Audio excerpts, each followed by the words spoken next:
Good morning, everybody. Happy Monday. Happy lock-in Monday. Today we're going to be going back and forth with some of you guys, some posts that I see going online. We're going to be talking about the reality and truth of being a content creator in 2026. So that's going to be the general conversation of today. Let me try to, dude, the stop and close the source. I don't know why TikTok is always so difficult to connect to this chat. I don't get it. What's up, Deathwire? What's up, baby? Happy Monday. Yeah, so some of you guys are also making comments that we're live hella early. Yeah, man, I'm trying to. So this is the first kind of normal week back. Hopefully, I hope so. I hope so. So the streams should start occurring more. They should start being more in a natural time. I'd like to do around 8:30 every day. That'd be nice to keep up to date with things and just adjust to how I want to adjust. I gotta wait on somebody on TikTok to say something. Good morning. Jesus Christ, the quality. Jesus Christ, the sexy viewers. Is that a tactical grandma that I see over on TikTok? Big fan of your content, grandma. Big fan of your content. Big fan. All right, let me see if I can't refresh Stream Ninja, and now we'll fix it. Dude, I'll tell you what, if one of you guys want to become a millionaire, the first person that successfully makes a chat, a multi-stream chat that works every single time, no matter what across the board, you will become filthy rich. There we go. Good morning, everybody. Let's get you guys up on the chat for a second until somebody says some crazy shit on Kick. Good morning, everybody. So yeah, we're gonna be talking about there's a good post that started to pop off this weekend from Devin Nash. Always love what he has to say.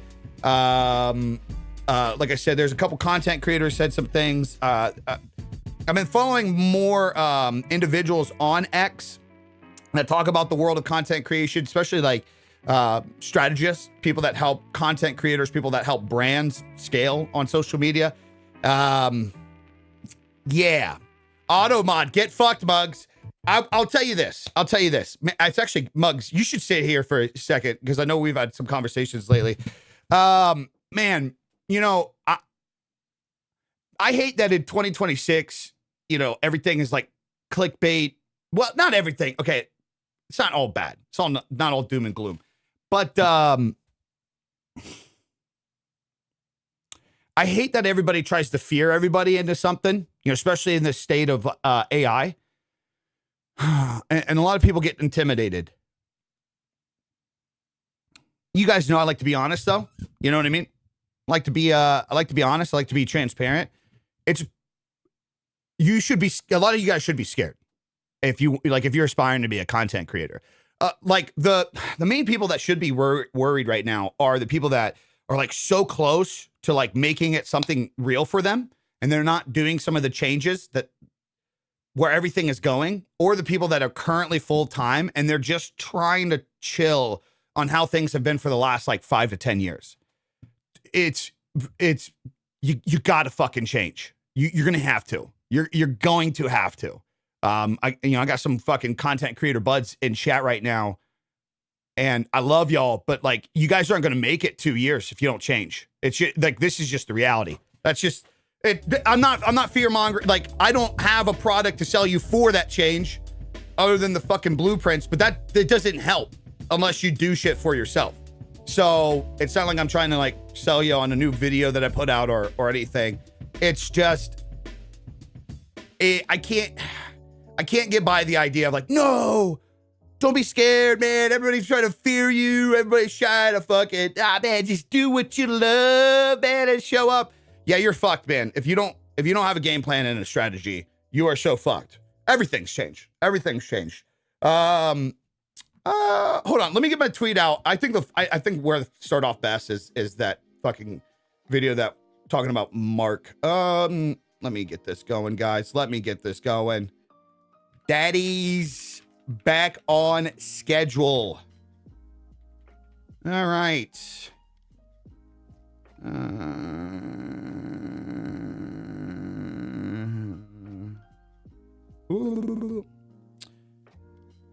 me Control C. Sorry, guys. I know we get to yapping about it, and then next thing you know, I'm fucking slowing down so I can tweet out the stream. My bad. My bad. I'm a piece of shit. I know. L's in the chat. L's in the chat. I know. L's in the chat. L's. Take this to be a good opportunity to let everybody know to leave a thumbs up over on the YT side of things. What's my Twitch? What's my Twitch page? Oh, it's Biggie Live. Forgot I got it back.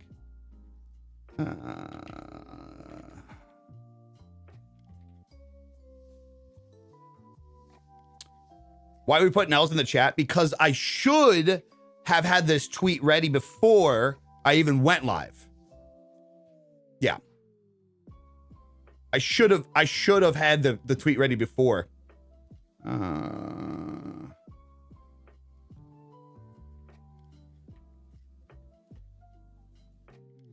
Okay. Here we go. I know, very unprofessional. Very unprofessional. All right, let's first off go. I think this is a good starting point. So the thing is, this wasn't just this change has been slowly coming through for a while now. Should I, TikTok, do you guys really, as long as you can hear the audio, do you really care to watch the video? Because I gotta swap two scenes. I gotta tab in and out. It's much more fluent if I could just do this and then fucking watch it over on the X side or on the full. Yeah, we'll just do it this way. Okay, so this is a video from Mark Zuckerberg talking about social media, and I think it just hits the fucking nail on the head of, like, if you were to articulate the biggest change and biggest pivot that we've seen over the years and where we're heading, like, this isn't just an overnight thing. This has happened over time. But here's what he said. How does generative AI change how social media feels in the future? Yeah, I mean, I think that's a really deep one. There's already been one big shift, which is that social media started out as people primarily interacting with their friends. And now it is, at least half of the content is basically people interacting with creators or content that's not created by people who they kind of personally know. Or know or care about, or like nobody that's within like their tribe or circle. And I think the reason why I wanted to open up with that clip is I think it's crucial to understand that is the world of content creation that we live in. And there used to be this time that, like, sure, you gained a following off of it was the same concept, right? But like there was a time where people still tied this identity to coming to to watch a content creator and feel the relationship of being a friend. I know that sounds super cringe, but I feel why a lot of content creators over the last 10 years have been so successful. It was through the idea that most people would come to social media, a social media platform, and would think, oh, I'm here to be social, to interact with like friends and see what's going on. Facebook, great example of it. I mean, even X, dude, I started my X when I first started Twitter, I started to have conversations with my homies and we would fucking share like Call of Duty clips and stuff like that. It was just a joke. It was just a place. It was just a place to just be a fucking tard, honestly. And like now you leverage it in brand deals and now you have to, like, algorithms come in and muddy things off. And, this is where we can always start having the debates. Were algorithms good? Were they healthy? I don't know. No, I mean, obviously, but that's where websites have gone. That's what websites are doing. But the reality is where we are as content creators, streamers across the board. We're in a weird fucking time because that is how most people are getting on apps nowadays. Even most of you guys are not getting on TikTok, on fucking Instagram to fucking see what your homie's up to. Some of you, I'm not saying that nobody is, but like, let's just be real. You're going to get your couple people that just try to argue that case. Yeah, I know. I'll just get on here to see what my fucking mom's up to. Like, okay, dude. You're fucking 0.00001% of the fucking population online. The majority of people get on out of habit and routine of like seeing if another fucking post from the person that they're watching is out there, or getting something to fucking suck them. Yeah, interest media over social media. Yeah, Gary V's talked about that. Now, here's the thing. Why is that bad for a lot of people? Because a lot of you guys are fucked, man. You're fucked. There's just no way to put it. I'm so tired of fucking dancing around people's hopes and dreams. A lot of you guys are fucked. If you don't genuinely go out there and do shit that you're fucking like, you are so passionate, and a lot of creators fuck this up, man, especially streamers. They say people give horrible advice, like even on Whittle's pair posts. Well, just do what you want. Just do what you want. Oh, no. I'm telling you right now, if you're not doing in content creation what you're passionate about, it's a big fucking difference. There's the idea of once, I perceive this idea of what it's like to be a content creator because I'm inspired. I want to do something along that line because I think it's popular. There's a huge difference between that and like when the phone's off, when the fucking computer's off, what are you doing? Like what are you doing? What are you passionate about? What are you genuinely passionate about? If you're not doing shit that you're fucking passionate about, you're just so fucked, man. You're just so fucked. You're so screwed. Because over the next couple of years, you're going to see not even just more natural human beings come in and just absolutely fucking kill it. Just kill it in this space. And they'll pass up everybody because social media has gotten to the point where normal people can show up, just share their hobbies and interests and blow up overnight. How it's actually designed to be. In all fairness, we've been in this kind of retardation phase for the last like 10 years. You know what I mean? What if I'm making $250,000 and doing something I absolutely loathe? You'd be doing exactly what I was doing last year. You'd be doing what I was doing last year. I pivoted. Like it just is what it is. I took a huge cut. I probably cut about $15,000 a month out of my pay to get out of what I felt like I was within a hold of. Yeah, that was. I seen the anal. Yeah, I figured it was a typo. But I didn't know. Maybe you did. Maybe you're a different type of content. You know what I mean? Maybe you're a different type of content. What was I doing last year? I was just focused. I was just only streaming on Kick. Streaming on Kick and Kick alone. That's it.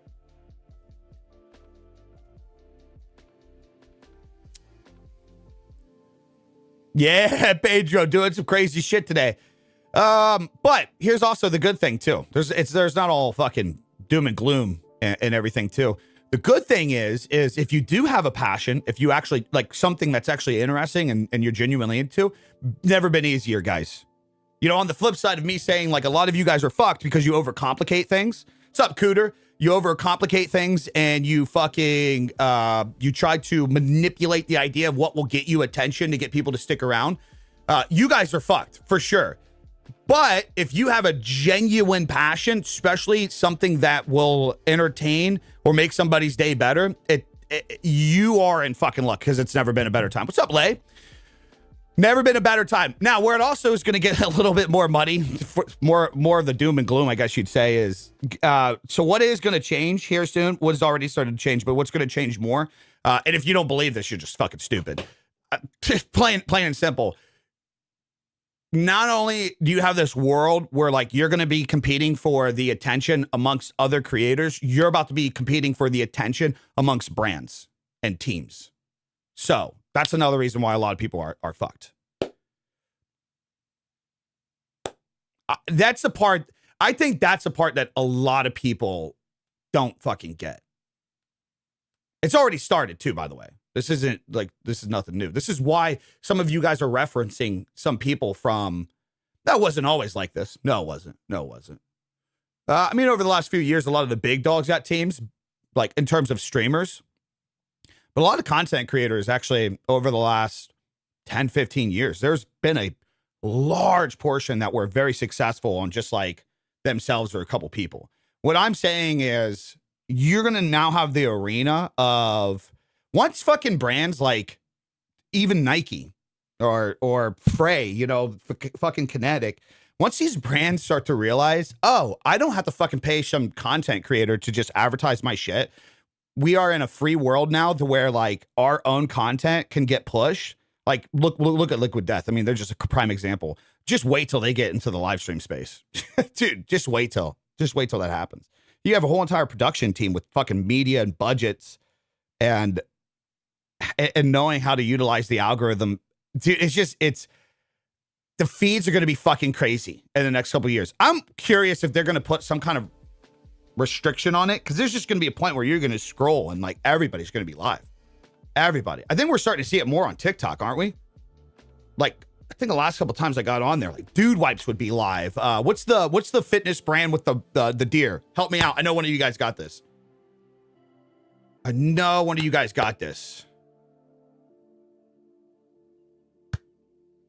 You guys know what I'm talking about? What's that? Bucked Up. They stream actively now too, right? What's up, Repulsive?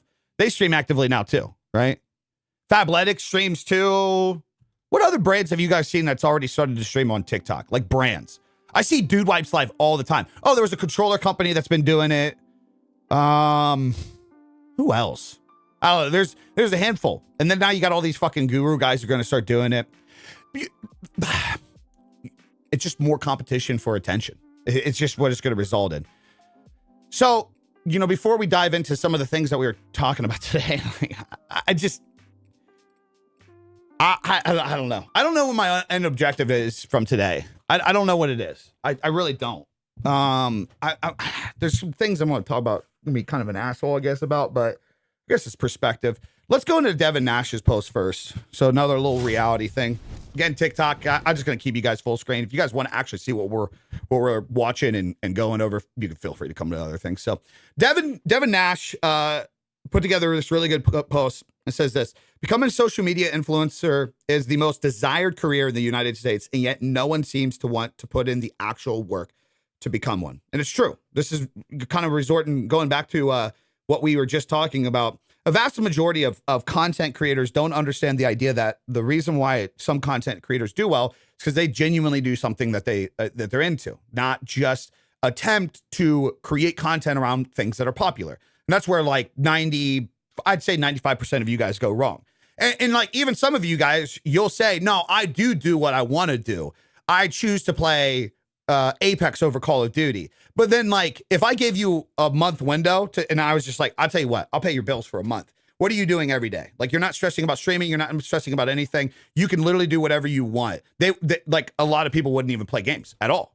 Like that in itself is the problem. So many people want to be a content creator, but their perception of what it takes to be a content creator, they have articulated it. They have put a title on it, a stamp of what that is supposed to be. Oh, I want to be a streamer, so I got to be a gaming streamer. No, you fucking don't. No, you don't. You don't have to be a gaming streamer. So if you don't even enjoy doing the very thing day in, day out, like you're actually genuinely passionate about, there's no fucking point of doing the fucking thing.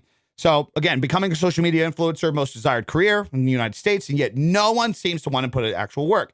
There's the perception that it's difficult, but in reality, basically no one even tries. It's true. We're going to go over another post here in a second where somebody talks about the fucking whole career job or the job versus fucking streaming debate. Jesus Christ. Here's the reality. Only 10% of podcasts survive outside of episode 3. 90% quit before episode 20. So you're literally the top 1% of podcasts. You have a podcast that is top 1% in the world. Maybe this is America. Is it America or world? He didn't specify. Either way, your top 1% surviving podcasts if you upload past 21 episodes. 21 episodes. This is Devin Nash. Oh, I see that you guys are cut off from this. Hold on. Sorry. Devin Nash. About 85% of YouTube channels don't upload more than 5 videos. I mean, I harp with you guys about this all the time. All the fucking time. I'm just like, you want to be a content creator. I'm going to fucking give criticism here in a second on a couple posts. You want to be a content creator, but you like really, you had 52 weeks in a year and you uploaded fucking 5 videos in a year. What are we doing, man? What are we fucking doing? About 90% of creators quit within 90 days of starting their channel on any platform. Big E, why did you make it a 90-day blueprint? Why do you make the streaming and the creator thing a 90-day blueprint? Because 2 weeks isn't enough time. 2 weeks is not enough time. I'd argue that most people, like, you should be ready to put in a year of nothingness just to figure out, like, the direction that you're going. Like, you have to be willing to do that because that's a very fucking realistic future. That's exactly where it could fucking be heading. 90% of creators quit within 90 days of starting their channel on any platform in life. So if you just stay active past 90 days, you're already the top 10% of creators on any platform. You already have outputted more work than 10% of creators on any platform. In live streaming, over 70% of streamers quit by 6 months. 90% will quit within their first year.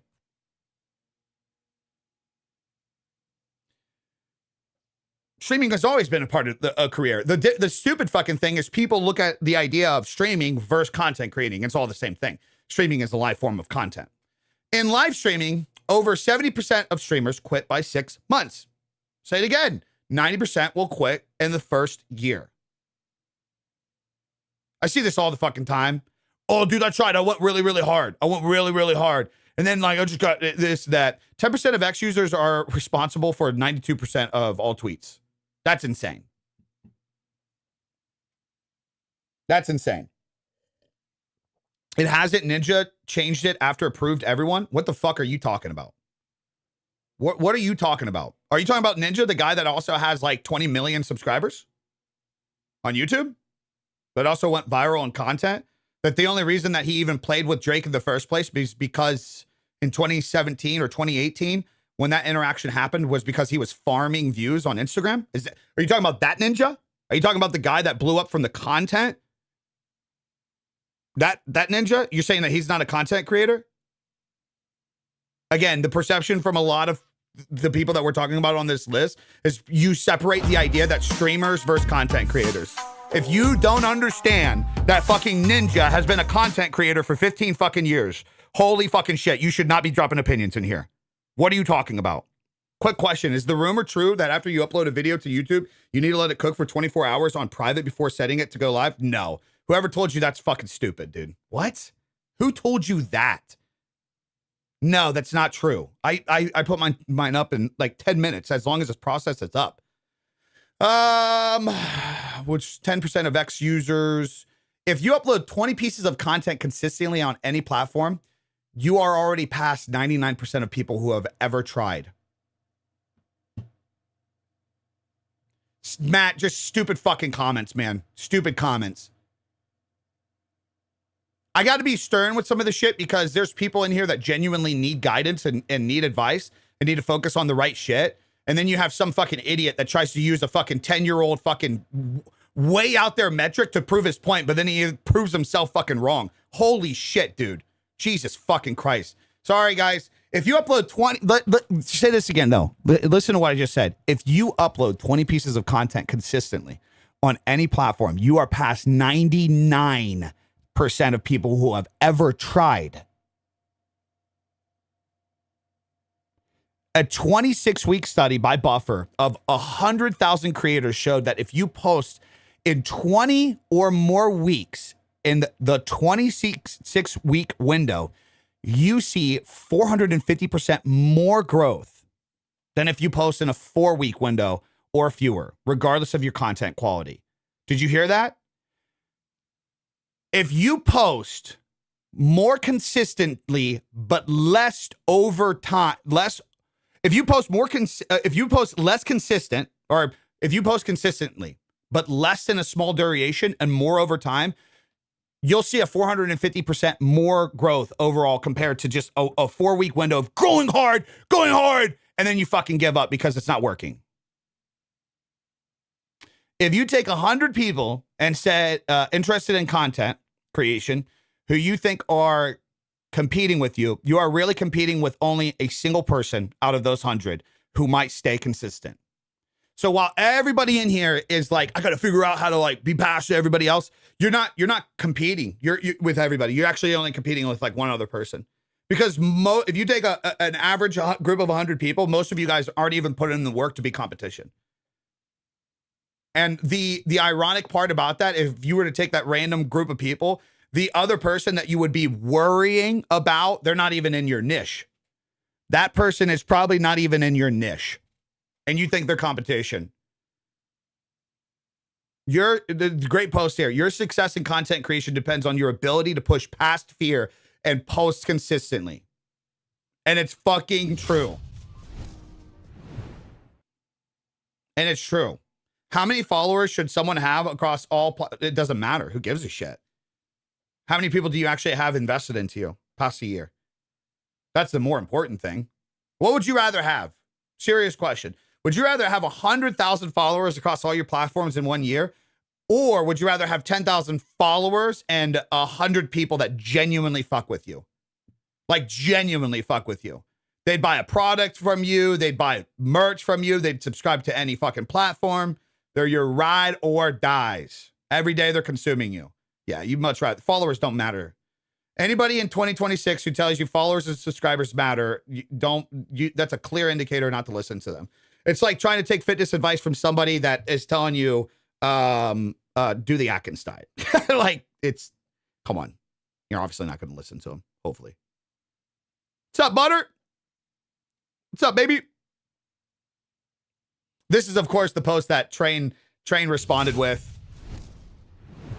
Why would people try when in 2024 to 2026 the recipe for success is as follow? View bot blatantly. Rely on the fact that the real world celebrities, athletes, and groups, party women don't understand view botting. Thus, when you invite them to your stream, they think they're joining new generation's next big thing. Yeah, Well, I mean, this is Train. In all reality, this is a streaming problem. Now, the bad thing is like the owner of Kick will turn around and be like, "Oh, it's a problem everywhere. It's a problem everywhere." Yeah, everywhere has outgrown it though. The thing is, this is what I can't stand about both fucking, no offense to either one of you guys, Dan or Eddie. When you guys try to throw the other platforms under the bus for the lack of, like, for your guys' also problems too, it doesn't make you look good because those other platforms have outgrown it. Meaning there's so many fucking eyes and attention and views and creators and success stories on YouTube that for every one fucking person that fucking tries to cheat the system, you have a case study of like 20 other people that do well. And then the thing that's not working on Kick's side is one thing that we've noticed over the last few months. I don't know if you guys paid attention to this, but I mean, it's a huge problem with the idea of Kick. The statistical odds of you getting view botted on Kick at any single time are substantially high because it's just a troll platform. Right. Everybody does it. Not everybody like goes there and tries it and they do it themselves. I'm saying if you stream consistently on Kick, you're going to come across a chat bot, a view bot, some bot of a sort over a period of time, somebody fucking being a troll. What the big red flag that nobody talks about, and I think subconsciously a lot of streamers already started to see this, and that's why I think you're starting to see it, like, of a lot of the people that Kick want to be success stories there, a lot of them are veering away. Is because we just seen over the last like couple months, there was a clip that blew up of Eddie. Basically, just like the way he worded the clip was like, I mean, mate, if we just tracked everybody and punished everybody, everybody would be banned on the platform. Everybody would be banned. And there it is. And there it is. In an instance where you get criticism, you're willing to throw your streamers as a whole under the bus. You're essentially saying in that scenario, when somebody's criticizing you, got to fix the site. Mate, if we kicked everybody off, everybody's view botting. It's all your guys' fault. You guys are the view botters. That is such a Twitch thing to say, by the way. I don't know if you guys agree with that or not. That's for a platform that tries to create this environment of like, we are the opposite of, that is such a Twitch statement. Such a Twitch statement. Right, exactly. You can't ban anyone for botting, but the point being is when you take that as the CEO and the face of the company and you basically point the gun back at the streamers criticizing the platform, it's just like you're essentially saying, shut up, buddy. Or you could be next. I could say that you're view botting. And just shut up, buddy. It's such a shitty way to look at it. And the reality is, the point being is, YouTube doesn't have to talk about it. It's very hypocritical. Bingo. YouTube doesn't have to talk about it. TikTok, do you guys think that everything on TikTok is 100% organic? No, you'd have to be stupid to believe that, right? So TikTok, YouTube, Instagram, Meta, yeah, they have botting problems. But the thing is, they have so much success and so many eyes on these platforms. Nobody gives a fuck, dude. Nobody fucking cares. The reality is Twitch and Kick don't have algorithms. They don't have discovery. There's no natural way around it. The only way you can manipulate success on the platform is by fucking view botting. So, no, it is mainly a problem on Kick and Twitch. Holy shit. If the audio is not synced, all you got to do is refresh the TikTok stream. All you got to do is refresh the TikTok stream. For some reason, TikTok fucks up. I don't know what it does. Kick doesn't have the resources that Twitch does, especially with retention. Wait. Okay, hold on. Just to be clear, you're not insinuating the idea that Twitch has certain technology over Kick, right? You're right. Just so that we're clear. As much as I'm criticizing Kick in this instance, I don't want you to articulate this idea that there's something on Twitch that has a retention, some kind of analytic on Twitch or some kind of algorithm that helps with retention on Twitch versus Kick, because there's not. The only thing, let me be very fucking clear. The only thing Twitch has going for them is they have been around since 2017. That's the only thing they have going for them. They were the first to the fucking stream space. A lot of people still tie that idea that they are the stream platform. Once that's gone, there's nothing special about Twitch at all. Didn't Twitch ban like 20% of the... No. Goodness, no. They put out a little fucking PR campaign saying they were going to do this and that to fix this and that. It didn't ban 20% of the accounts. No. I love Twitch, to be honest. Well, and your love for a platform is probably what's going to be killing your growth, especially since you got TTV in your name. And again, guys, also too, whenever I shoot shots like this, please just understand. Or yeah, I meant 2007, not 2017. The only thing that Twitch has going for them is they've been around since 2007. Please understand that the majority of Twitch, of you guys that like want to be streamers or want to turn it into something, your love for the platform is what's fucking you. You don't fucking open up your mind to the idea of how these platforms should be, and they should be tools. Every platform is a tool. You have this big toolbox, right? And it's in this garage, this house that you've built, right? You want to own all your shit, right? So you want to have the right tools for the right jobs. And that's what every platform should be. Now, you don't fall in love with a fucking screwdriver when you need a wrench too. And the reality is Twitch really is a one tool. That's it. That's all it is. Twitch is a one tool. You can't talk to your community offline. I get maybe you got stories. How successful are those? I mean, it's probably only a matter of time until they get rid of those, I'd imagine too. But okay, outside of that, talk to them. Email your community. Talk to your community. Upload a video to your page and get monetized for it. Do anything that any basic competitor can do. Beside, obviously, Kick can't do it neither. So them too. Do anything outside of that. It was very interesting. I had a conversation with the CEO of Kick one day, and he's like, yeah, I don't know, man. There's just something about YouTube. I know that you like pushing it, but there's just something scary about not owning your brand. I'm like, what do you mean? And I think he's trying to articulate the idea of like free speech. And if you say something too crazy, YouTube could get rid of you.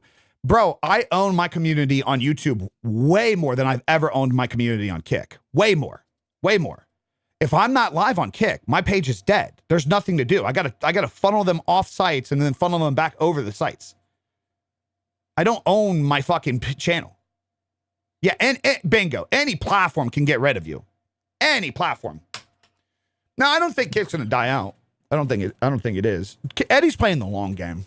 I don't think people understand that. The thing is, there's no place for Kick for people like me. There's just not, because Eddie's young. They have billions of dollars. If I had to guess, he's not thinking about what is Kick going to do in 2026, 2027. I think all he's trying to do is have it be a large media site by 2030 and take advantage of it. I genuinely believe that's all he's trying to do, because it just doesn't make sense right now. There's no innovation there whatsoever. They're a tech industry or tech company. Yeah. I hate not being able to type long messages. My answer to your reaction to my statement is too long for TikTok, apparently. Well, there it is. Yeah, any platform will remove anyone if it protects their company. Right. Now, the good thing is we're in kind of this era where it's not too lopsided anymore, which is really good. I think X actually, a lot of people don't like Elon. They don't like X in general. I think that actually helped set the tone. I think it became cool again to let both sides go after each other. I think there was a general time in 2020 where every platform was like, oh, fuck, dude, we got to cater to this idea of where things are going. And I think they just misdirection, really. But I think the things that you're seeing get monetized. I mean, Steve will do it's back on YouTube. Isn't he? Like, they are going complete opposite direction now. They're just opening it up. And it's smart because, like, that's how you really get the platforms to win. You got to let everybody go at each other's throats. You can't be one-sided. Even if you don't like the conversation, you just can't. That's how you get everybody to win. Everybody to win. And then they go back and forth, back and forth. Is it even worth going live on Kick? To some degree. The monetization is very nice. Like, I'm multi-streaming there, and now that I'm multi-streaming, I'm not going to make much in the Kick pay. It's still okay. But I got people that are subscribed there, and I still get 95.5. It's nice. Michael Jordan once said, Republicans buy sneakers too. That's a good quote. Yeah. That's a good quote.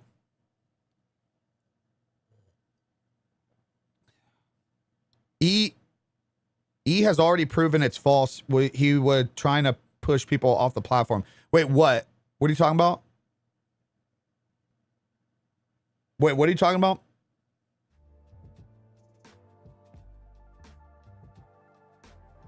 What are you talking about? The pushing off the platform? In your opinion, what's the best platform to a gaming creator should start on? YouTube, hands down. YouTube, hands down. If you do some of the things that I just went along the line here, if you outlive some of these stops where a lot of the average people stop, you'll do well on YouTube. Yeah, dude, especially gaming. Let me just say this. I envy people that are genuinely into games. I got a buddy, audio freak. Dude loves gaming, obsesses about gaming. Bro, the opportunity on YouTube in the gaming, YouTube, Instagram, TikTok, in the gaming category, when you genuinely love the games, is insane. It's insane. It's insane. The potential over there. It's crazy. YouTube just make clips of your streams and turn them into videos or shorts. Well, and the thing is, if you 100% lean into the games or a game on YouTube and you stay consistent with it, oh my God, dude. It's so good. Rudy's also living life. Yeah, well, Rudy also got the fucking multi-million-dollar Facebook deal and owns a small village in Pennsylvania. So, yeah. I just started holding around 500 viewers on TikTok. How can I monetize with gifts? You don't monetize with gifts. You stop trying to monetize your viewership now, and you keep building your community, and you monetize your brand overall off of the actual people that fuck with you. So those 500 viewers that are watching your shit are not actual people there's not 500 people that want to invest into you. But if you can get 10% of those people to buy a shirt, to use your affiliate link, to support your sponsor, that's where you're going to get the real shit. That's where you're going to make real money. Oh, but that's hard. That's extra work. Okay, well, then you don't want it. If you're only using the platform to rely on the monetization that the platform gives you, and that's it, that's a you problem. That's your problem. I like money too much. I would never go live on Kick only relying on gifts. Never. If I had 500 viewers actively on TikTok, I would just make sure I'm consistently going live, consistently providing content as well, and then naturally having the ways to support you as a creator outside of that, and not force it. Any recommendation for merch stores that make quality stuff? Yeah, shop locally, guys. This is part of this should be some of the fun of the entrepreneur side, of the business side. Good. Don't ruin it, man. Don't ruin it. Let those people come in and enjoy you, dude. That's where a lot of guys go wrong. They see that opportunity. Let me funnel them to Twitch. Let me turn them into a fast buck. boy, oh boy, you're really willing to take that viewer and turn it and throw it into a platform with ads that takes 50% of your revenue to ruin the relationship. Really, you're willing to do that? I'd start there, Danny. I'd start there because if you got 500 active viewers, right? Well, first off, I'd hope you have a Discord. I hope you have some kind of website, a link tree or something, right? You need to have a funnel of some sort. Again, you don't want to, whatever questions you get, that's what's valuable for you. That's what you should be putting towards your funnel. Okay, so Discord, things like that. The repetitive questions that you get, you should have those things available through your website. The amount of people that, like, you're going to see it today. What camera you use? It's on my website. What light you use? It's on my website. What I heard about the blueprints? It's on my website. How do you get your camera to look this way? I have a LUT pack. It's on my website. Wait, you're watching something on the stream. Where are you watching it? I can't see it on TikTok. YouTube's on my website.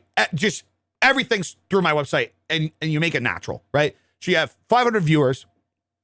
I'm over 1 million impressions in the last 5 days, so I'm just trying to figure out more. Yeah. Well, it's just good. You're asking a question. I think some people are probably also in this situation where maybe they got 100, maybe they got 50, but this is what everybody should be doing naturally. Don't look at that. Don't be desperate for that immediate view right now to turn it into money. Don't overthink it. Don't stress it. Don't be greedy. Just like what was said in chat. Don't be greedy over that. Build the relationship. Build the relationship. Because it's not my goal. I'll just be transparent. It's not my goal to turn Raven or who we got on YouTube or run out of name or Dark Rose. It's not my goal to turn any of these guys today into a customer of a blueprint, a member on YouTube, to gift me something on TikTok. My goal is fucking create an environment to where you want to come in today, tomorrow, and after a period of time. Oh, fuck, man. I really fuck with this guy. I got to buy his merch. Ooh, I do nicotine pouches, and I see he just got a brand deal. I gotta support him. Oh, he's going through weight loss, and he's got a code with Kinetic.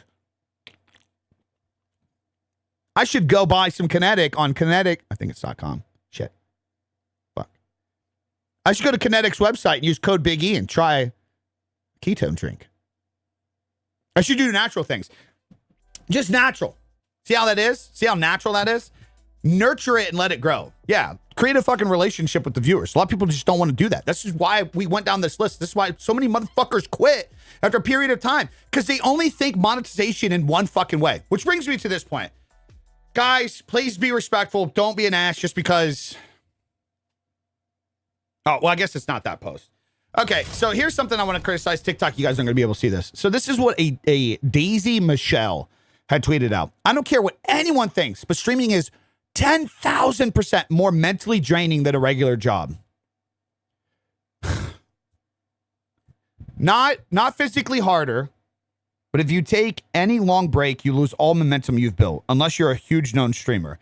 Well, Michelle, I just took 2 weeks off streaming and I didn't lose any momentum. None whatsoever. Reason being for this is because I have been listening to the advice that people have been giving for 8 fucking years now. And I didn't rely on only growing on one place and only focusing on streaming. So that way I owned my brand across the board. I monetized multiple forms of revenue. And now I can take 2 weeks off to get shit done around the house and I don't lose any momentum. I did my job as a streamer, as a content creator, to not have to do this. Now, the thing, this is so disconnected. So what this tells me is this individual probably never actually worked a real job in their life. And what I would say is a real job, or regular job. What I would say is a regular job is a soul-sucking job. I think that's fair to say, right? A soul-sucking job. When you say regular, what's your average? I think your average jobs nowadays, typical over the last 10 years, are probably your fucking soul-sucking jobs. It's the ones where you show up and you're just like, what the fuck am I doing with my life? Why am I here? Not only am I just so confused why I'm here, how do I get out of this, man? How the fuck do I get out of this, right? Those fucking jobs suck. If you don't think being in a situation where you feel fucking trapped beyond fucking belief is mentally draining, holy shit, you are fucking disconnected from reality. I don't know this individual, so I have no ill will against them, but you are so disconnected from reality. What a privilege of a life that you've had, that you've never had to work a job that put you in the mental mindset of, I need to do anything to get out of this, which I would argue it also kind of proves the point. Going back to the first point, that I can tell that this individual, by making this comment right here, not physically harder, but if you take any long break, you lose all momentum you built. No. You clearly don't make any effort across your other social platforms. So you haven't built anything. You're just going live and you expect people to give you money. I'm willing to bet. I don't know anything about this person. Maybe they're a big YouTuber and they're just fucking disconnected from reality and they don't monetize their YouTube channel well or something. I don't know. Or maybe they're just doing it out of rage bait. Maybe they are. Maybe they're just doing it out of rage bait. But any person that comes from a background of working a fucking soul-sucking job is going to build themselves up a system to where they never have to go back to that shit. Never have to go back to that shit. People wonder why I don't leave money on the, Biggie, why would you sign up for an affiliate on that? Like, you're not sponsored by that. Bro, I'm not leaving any money on the fucking table. Are you fucking stupid? I know what it's like to fucking wake up at 3:30 in the morning to go clock into factory work. I know what that shit's like. I did it for years. I know what it's like to grow up in fucking Cornfield, Ohio, and that's your only out there. Either you go to college and you figure it out by the time you're out, or you fucking slave away for the next 30 to 50 fucking years. I know what that shit's like. I ain't going back to that shit, motherfucker. So when I see a post like this from a streamer, just how entitled are you? How great of a life? How great of a life did you just have that you never had to work a mentally draining, soul-sucking fucking job? I can't stand this fucking entitlement. The responses are hilarious. As someone who's worked in a bunch of fields, every job is mentally draining, but streaming and content is one of the easiest careers of all time. And the reason why Caution's saying this is because he monetized outside of one place. He's monetized YouTube. He's monetizing the other platforms. He's fucking monetizing streaming. It's monetizing everywhere. It's probably just rage bait. I don't know who this person is. I mean, you got 1 mil plus friends, and there's no way you're fucking struggling. That's got to be rage bait. It has to be rage bait. Has to be fucking rage bait. No, you got me fucked up, bro. If you got 1 million subscriber followers, and you haven't figured out a way to build yourself up across the board to where you can take some time off streaming, yeah, you're doing it wrong. Low-key depressed as how much I get my creative drive back. Dom, I deal with that a lot. That's probably one of the most common questions I get. Bingo, right there. Work on yourself first. It seems counterintuitive. Do the thing that you're stressed about the most less and do other shit. Seems like you're putting more on your plate. I truly believe the reason why a lot of people get into creative burnouts and ruts is they over analyze and over focus the one thing that they're stressing about. And you give it way too much power. It's like, how many of you guys remember being teenagers and being in your first relationship? Some of us guys, man, come on. You know what I'm about to say. One of the first girls that broke our hearts was because we loved them too much. It is what it is. Some of us are some softies. I was a softie. I love that. I loved her too much, right? That first relationship, I soaked it up. Gave me a feeling I never felt. It was awesome. Loved it too much. Over fucking nurtured it. Ruined it. That's what you're doing with your fucking You should want to be creative. Now, also to a point, like, you can't constantly chase the idea that if you fall out of your passion, like, you gotta understand that it becomes like you're fucking doing it more, right? It becomes a part of your shit. You gotta nut up and fucking show up at times. But I'm talking about the creative funk. Sounds like you're in. That I first dealt with it being a graphic designer, and it was designer's block back then. That's what we called it. And every year, especially I was from Ohio, so we got seasonal depression. Every year I'd kind of get in this funk, and it was just tough to come up with shit, man. And it fucking pissed me off. And then one year I started working out. I was 300 and it was like shortly after I left my job, I was like 320 pounds. And so this one year, it was like around February, time of the year where it's still like not the best weather out. started working out. And I lost 10 pounds in a month. And then my sales went up. And my portfolio grew that much. And I'm like, oh, what's up, Jizzy J? And I'm like, fuck, dude, wait. And I kept going and going. This was when I completely changed my life around that year. I wonder if I got I should have a before and after photo somewhere. Completely changed my life around. And it was one of my best years as a creator and a creative, mainly creative at the time. And that's when I learned. I'm like, oh, no shit, dude. I'm not burnt out on making logos or doing this. I have just only made it my entire identity in life. And I have no other side quests going on for me whatsoever. And so anytime after that, once I started feeling a creator's block, a creative rut, just feeling like, fuck, man, no progress. I can't come up with ideas. It's just so challenging. What do I come up with? What do I do? I focused less on the thing that I thought that I had to focus more on. And I fucking started doing side quests in my life. And I think it's the best way to get out of a creative funk, man. Get your mind out of it, dude. It also makes you feel like you have more control in the thing, because you're just like, this thing that I'm over stressing about, I'm going to just, dude, I knock this out anyways. I got to focus on doing other things. I got to focus on being better in other ways. I'm trying to find the progress. Here we go. Yeah. And then guess what happened, boys? Guess what fucking happened? I fucking started fucking growing on Twitch, and I gained all that fucking shit back, man. Well, not all of it. Last year, I think I was at my peak at the start of the year when I went to Loot Fest, and I was back up to like 270 something pounds. Yeah, I was fucking strong too. That was the bad thing, man. I lost all that weight and I got in shape. I did both. But like, again, that era, dude, some of the like most creative, I was on all the time. I knocked out work like it was nothing, dude. It was like being in super mode. I seen a quote the other day, actually, and it's like it's no wonder all the fit people end up outworking you at anything that you do. It's like, fuck, dude, it's kind of true. It's weird, dude. I'm telling you, the more that you bring other things in your life and you own your shit across the board, it starts to spill over, guys. It starts to spill over. So Dom, dude, there's something that you're slacking right now. I feel like I have low energy and that I don't really want to put it out, you know? I get it, man. I get it. You might be low testosterone. I don't know what age you are. A TRT is a different life, baby. Makes you feel very, very fucking good, especially when you're in your 30s.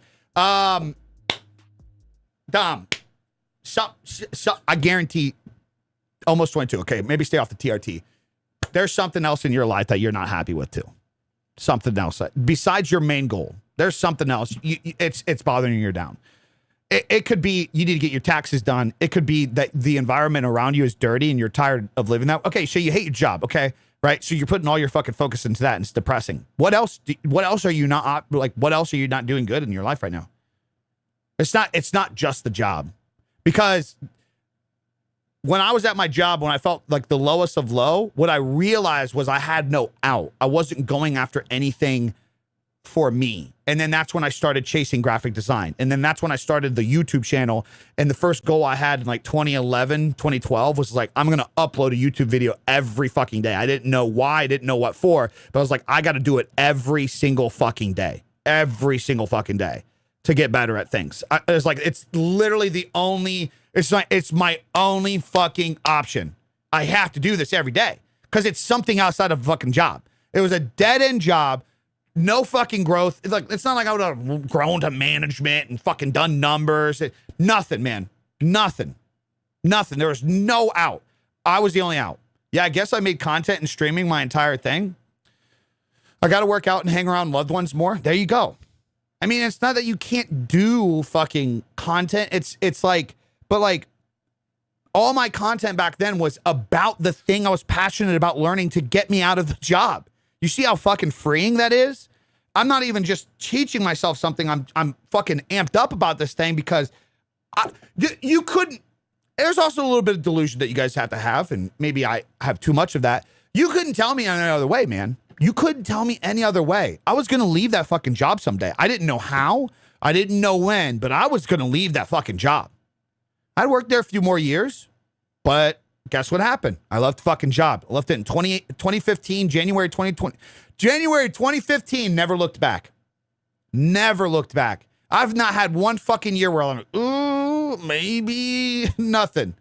There's getting the hand tattoos in 2021 or something. I just re-upped a long-term contract, and the connections that I'd made in that company was like, dude, if you ever want to move away from content creation and want to just come work for us as a creative, like, dude, just let us know. We'd love to hire you. And that was like the moment that I realized I'll never have to work a factory job ever again in my entire life. So that was like my celebration, getting my hand tattoos. But sorry, I'm veering off into a different route. The point being is you got, if you're not happy where you are right now, you got to cut out the bullshit of your life. I quit drinking. I quit going out with the wrong group of people. Half of those guys are dead now, unfortunately, because drug overdoses and drinking and driving. And looks like maybe I made the right fucking call, right? But especially, yeah, you being 22, man, you're in an era of content creation where you can thrive really, really, really well, but you have to have that thing. You can't just show up and just think, I'm not going to be passionate about anything. Not going to be able to share any passion to anybody, and I'm going to gain followers from it. What I would highly advise you to do is I would find something in your life that you know you want to work on, whether it be your fitness, especially the fitness side. I would just go fucking hardcore on that shit. And I guarantee you, just you staying consistent with something in your life where you fucking control your time and you get results for your work, it's going to spill over into other aspects. If you show up to your job every day and you're just fucking lost in the sauce, you don't have anything for you, you're going to constantly feel that way, brother. You're going to constantly feel that way. You're going to constantly feel like, what do? You got to have some kind of control in your life. Something, man. Control something. Maybe it's not the content now, but I'm telling you, you take care of something in your life. Finally get away from that relationship that's been holding you back. Cut, like you get drunk all the time and you're just not making you happy anymore. Fucking relate, man. Cut it out. Own something and just see the results of this is a problem that I think we have nowadays. Too many people, I just talked about this in the video too, actually, of me uploading every day and what it did. And when we have too many decisions and question everything, we don't do shit, man. And every one of us, regardless of what you think, we're doers. We are wired. We are built to do something for ourselves, to improve for ourselves, to improve for society, to give back to others, to give value to the fucking world. That is the fulfillment goal that a lot of people will find success in life if they even follow that across their lifetime. Am I leaving this world with more value and information than what I fucking came in with it? Period. And I just genuinely believe in your situation, you're 22, you don't really know what to do, you fucking hate your job. Own some part of your life, man. Own something. You fucking hate your job, you don't have an out yet, but you got your fitness down, man. You have your fucking relationship with your family down. You cut the toxic people out. You have a relationship with God, dude. Whatever it fucking is for you, you have to find something in your life and just prioritize it. Bingo. That mentality right there. Content can wait. You got to, bingo. You got to prioritize yourself, because I guarantee whatever it is that you fucking prioritize for yourself, that will end up fucking being the content down the line. Ironically, I started this YouTube channel at first. The first video, like 3 videos was to document my weight loss. That was why I originally started the channel. And then I was like, I want to lean into helping graphic designers start businesses. That's what I wanted to lean into. Yeah, everything's on my website, guys. Yeah, everything's on my website. So let me get so we went into the streaming side. So this is the part that I'm even going to record this for the homie. So we're talking about all the scary things and whatnot, the future of content creation. And I'm not sugarcoating it. It's going to get, So first off, it's never been easier with the tools to be a creator and monetize. You are also in a window where it has never been harder to fake shit now. I genuinely believe that. We are moving into the era, everybody talks about authenticity, but nobody actually dives into like the real deep fucking concept of it. I believe, at least. Just be authentic. Like, that's just such dog shit advice. How do you even know what that means? I think we're in the passion era. I really do. I think we are about to see a huge surge of passionate people put themselves out there on social media, and they're going to just thrive, man. They're just going to fucking blow up and whatever thing. But with that being said, I seen this post from Whittles. And Whittles is a friend. So I was like, I don't think she'd be mad. I texted her too. I was like, yeah, because her and her boyfriend are both very good friends of ours. Yeah, they're probably still asleep. But I don't know. I just felt like it'd be good to talk about this because I want to see Whittles succeed. And she's such a great creator and a really good person. And this is the trap that a lot of content creators end up falling into. Is it TikTok brain 30-second attention spans, or does Gen Z have authenticity detection superpowers? Wait, what? What does that even mean? What's that question? Do I need a niche or just make? Well, I mean, if you don't have anything that you're genuinely into, how do you expect to make content and people be genuinely into your content? I mean, there's a simple, very, very simple recipe with that right there. It's like outside of like the deep, the niche optimized. There's one simple thing. Do you love what you do? Are you genuinely excited to show up on camera and talk about the thing? Okay, if you're not, then you probably should not make it into content, right? Because then nobody else is going to be. Can Gen Z detect authenticity much faster than others? No, I think any human can kind of just figure it. Like, okay, let me ask you this. If you watch a Mr. Beast video versus Sam Solik video, can you tell the person that's just like, they're being themselves? Like, be honest. Or maybe you don't know Sam Solik, a Roman Atwood, if you would. A Roman Atwood. It doesn't take a generational age gap or anything to understand authenticity. Like, you watch somebody and you can just tell. This is why live streams are a little bit more authentic, because you get the raw emotion. It's very hard.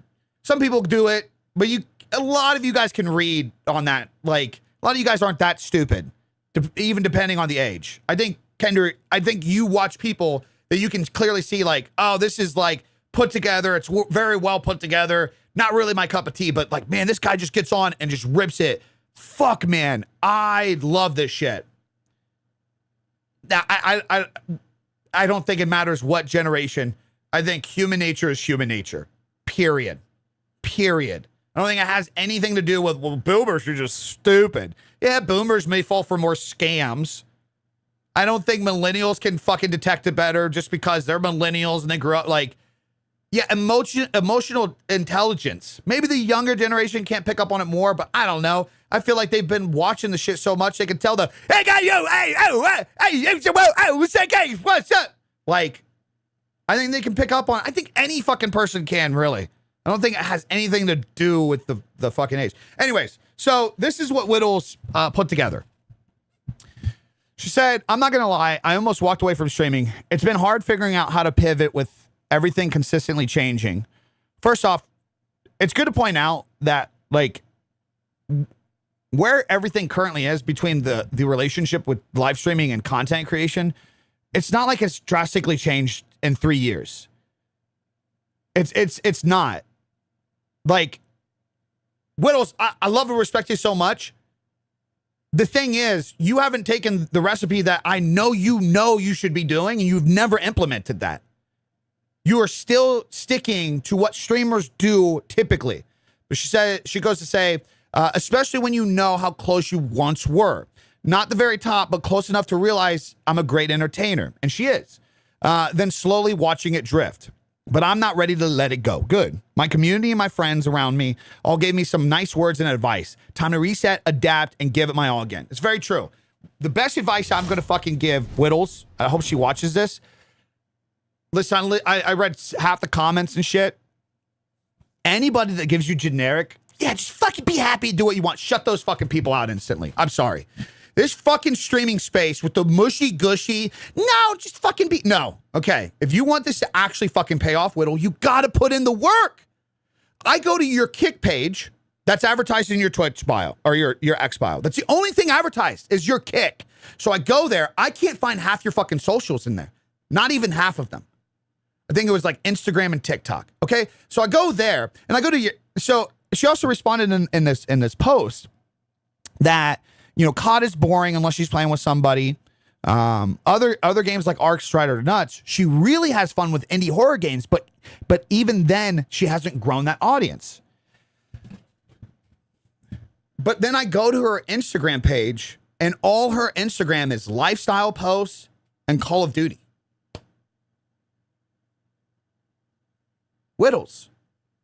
Anybody. This isn't just criticizing Whittles. You guys are not making game plans. And it is what is fucking you up. You are focused on Twitch. You are focused on Kick. You are focused on immediate subscriber interaction because you want the immediate ROI. You want to see it right there. You want to see it right there in front of you today. You don't want to put in the work to YouTube, Instagram, Facebook, TikTok, long term to get the audience to do what you love. You just said, I only have fun with indie horror games, but even then, I know motherfuckers making hundreds of thousands of dollars off of playing fucking indie horror games. So it's not a lack of entertainment ability. So it's out there. People clearly fucking love it. Clearly love it. How the fuck is anybody, how are you supposed to grow an audience in that if you're not consistently putting content out there, Whittles? Don't listen to all this fucking in the comment shit of, oh, just be happy, just show up. No, it doesn't matter how happy you try to make yourself, and I know you're relating with this, it doesn't matter how happy you try to make yourself feel by showing up today and just doing what you love on stream. If you are not fucking creating content, your channel is dying. Period. Well, I don't want to, I'm not saying that Whittles would say this, but this is where some people, I don't want to have to make stuff for everywhere. Okay, then you don't fucking want it. So here's maybe another suggestion. You shouldn't want to do this full time. It's really that simple. Do this on the side. Whittles, any creator, take the next week or so and really sit down. First and foremost, ask yourself, is it worth it? Is it worth the stress, the time and energy? I don't know. I see so many streamers that almost blow up or are full-time and they feel like they have to stay full-time and they're like stinging against getting a job. And like, so first and foremost, if you have no routine in your life and you only relying on this thing that you don't fully control to be your income, it stresses you out. Add a fucking job to your life, dude. This is for any full-time content creator. I've given this advice for years, by the way. And anytime I've given this advice, it's always worked. Every single fucking time. I Am Rob's the biggest example. Full-time Warzone streamer, tried so hard to stretch it out after a few months. Stress, anxiety, he stopped. He got a job back. Now he's bigger than fucking ever because he did it the right way. If I was Whittles, I would sit down this next week and I'd really say, do I want to do this shit? Do I really want to be a streamer content creator? Do I really? Or am I just trying really hard to keep it going full time because I would be a failure if I got a job again? Or like, I'm already here, I want to do this. I would say, assess that this week. I would even argue for a lot of people that are in a position like this, go get a job in your area. Something, man. Something fun. Go work at a gym. Go work at a bar. Something fun, okay? Take some of the stress off of your plate. Now you're no longer relying on showing up and it having to do everything for you and having to fake it to make everything work for you. From there, 90 days. Give yourself 90 fucking days sticking to one fucking system. That's why the fucking blueprints are around 90 days, both the streamer and the creator. Stick with something 90 days, Whittles. For you specifically, you like the indie gaming shit. That's what you said. You literally said that. But you don't have an audience in it. Stick with something for 90 days. 3 whole fucking months. You're going to upload 5 days a week, every day a week. It doesn't matter. But you're going to upload intentionally towards the thing that you want to grow the community in. Huh, shocker. Imagine that. Imagine that. After 90 days of you actually showing up and doing it, I will put fucking money down that you will be in a far better position in 90 days compared to now. I would put fucking money on it. And I'll put money on that and anybody in here right now. I take 2 people and we go 3 months and creator 1 is just winging it for 3 fucking months. Just winging it. Just winging it. We'll figure it out. Ha ha ha. Ha ha ha. I'll just go live every day. I'll just go live every day. And we'll just figure it out. We'll just find something from nothing. We'll just figure it out. I'll take another person and every day we'll be intentional. And we'll even have them stream less. Every fucking day. I guarantee in 3 months, person 2 who's intentional, far better off. It does. It does. What Can just said. What you said is also true, applies in so many areas. And that's why it's key to learn this. And this is why it is so astronomically key to learn this, is because if you want to be good in anything that you do, this is what you're going to have to do. You don't just wing it. You don't just like, you go, take 2 people. Another, did you get banned? Wait, with what?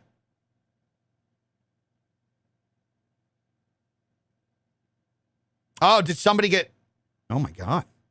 Oh my God. Oh, it did that stupid inactivity thing. Sorry, guys. Hold on. Let me get, I was like, did I get banned? Oh my God. No, it did the inactivity thing. Sorry, TikTok. Sorry, guys. I'm back. Now, sorry, guys. It did the whole, I had the app in the background. Does anybody have a fix for this? So I have the app in the background, right? And it's doing the whole thing to where if I don't check in with it, it's like, I don't hear the alert, but it's like, hey, make sure you're here. And it's like, if you don't acknowledge it, it's like, all right, we're shutting down your stream entirely, even though there's people fucking, you would think the interaction of people would be enough to set it up, but I don't know. It's not. Anyways, I don't want to yap too much longer. I wanted to give, sorry, bring this back up. Where's it at? I just wanted to give some advice to, Whittles and some other creators out there. I hate seeing Whittles like this. She's such a good creator. I think she's got a lot of potential, but she's not doing the things that grow real brands. She's not. She's just not. She is focusing way too much on streaming, way too much on, let me also set add a stream marker. So that way, like, I want her to see the video. I don't want her to think that I was like talking shit on her or anything. I want her to do well. This is why I talk about a lot of this shit, guys. I want a lot of people to do well. And like, you can. You can. Don't be afraid to pivot as hard as it. Coming from a guy who loves COD, it's dead. Did I just get an actual screenshot of T-Dog saying COD is dead? Did I just get a screenshot? This guy's made an entire career about jerking them off. He's lied to, I'm just kidding. Yeah, dude. Hashtag COD is dead. Is it really that bad? I actually haven't genuinely played it. But dude, you're so right. You're so fucking right.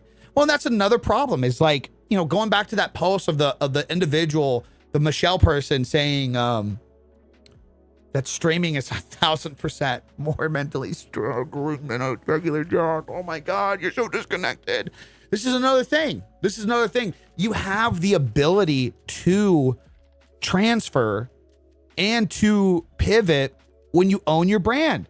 The only way to do that is while you're growing your streams, while you're growing everything, you have to be intentional of, oh shit, sorry guys, hold on. You have to be intentional of remembering that you got to do these things.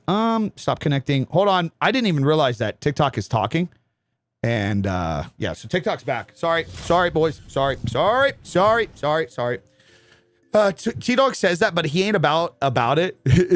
Do you really think T-Dog ain't about that life? T-Dog, TikTok's calling you out. They say you're always going to be a little fucking COD simp. What are you doing now, T-Dog? T-Dog, what would be your best advice? Because you're full-time, aren't you? Brother, you uploaded a Call of Duty video yesterday.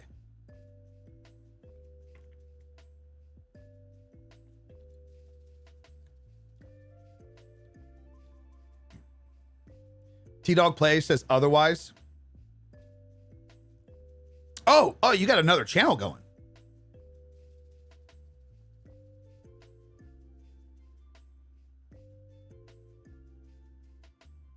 Oh my.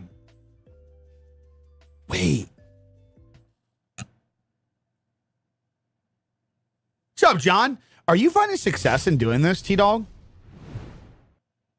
Holy fuck, these videos are farming. Oh my God.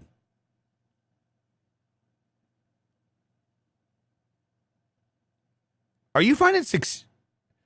Do you think that this is because you're collabing with your post?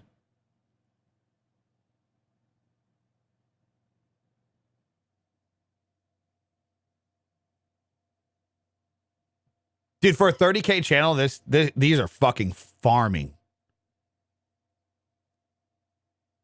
The power of the pivot, man. I think it's because I'm such a COD fanboy that people want to see me try other stuff. I'd be really interested to see how different a video does if you don't do the collaboration.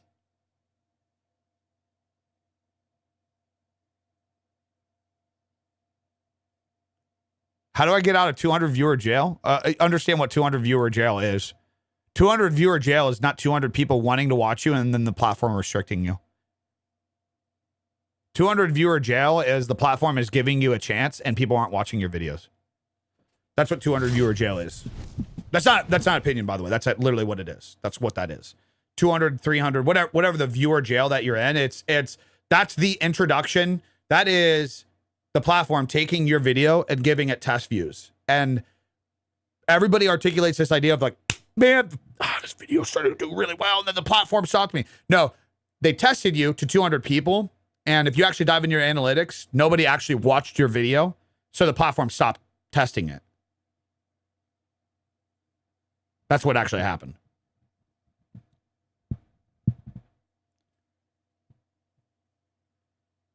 Wait, what did Grace say? Can't decide if collab is helping either, but yeah, dude, because I've thought about making a more dedicated channel. So like seeing you do this is interesting.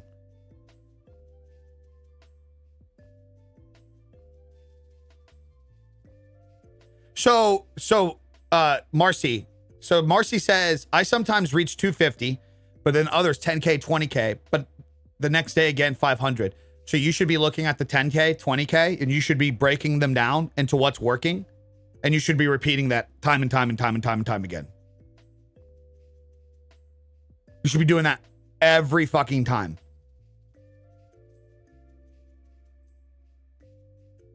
Rob does it too on his second channel.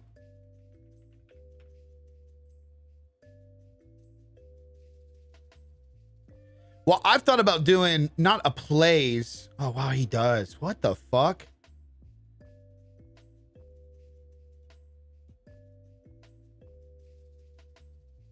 Interesting.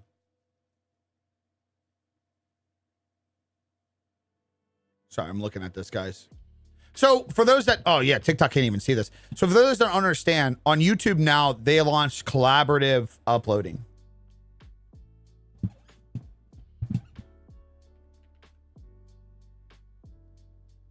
What's his channel?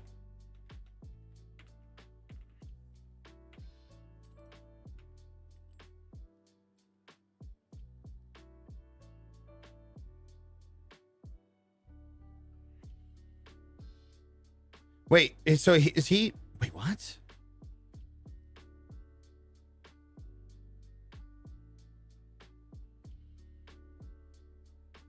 Oh, so Sally plays because he also has Sally 2. Sally's the dog 2. Sally plays. Gotcha.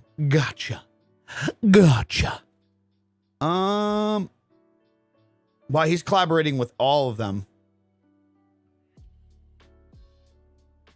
But he's also, and on those channels, he's full on leaning into our creators. Like those ones doing well, he's not even in the thumbnail, which is smart. You doing another channel. Is this another Bible thumper that thinks he's taking money from people on TikTok? Wait, somebody in chat doing that or what? What? Fuck you talking about? I've never heard of Sally Plays. Yeah, I didn't know he had. Truth be told, I don't really keep up with Sally on anything. Interesting. So for anybody that's curious as what we're talking about right now, there are a couple YouTube guys on the YouTube chat, and we're looking at YouTube has a collaboration feature. So what it looks like a couple creators are doing is they're starting additional channels outside their niche, and they're collaborating with that content so they at least get the attention from their core audience from one channel to another, or at least it would appear to be that way. You know what I mean? You're looking at getting another tattoo. I don't think your room, dude. Let me ask you something. This is an honest question. So, is English maybe not your native language? Are you fucking a little slow in the head? So that way, like, we know to keep up with you. Or are you just that fucking stupid?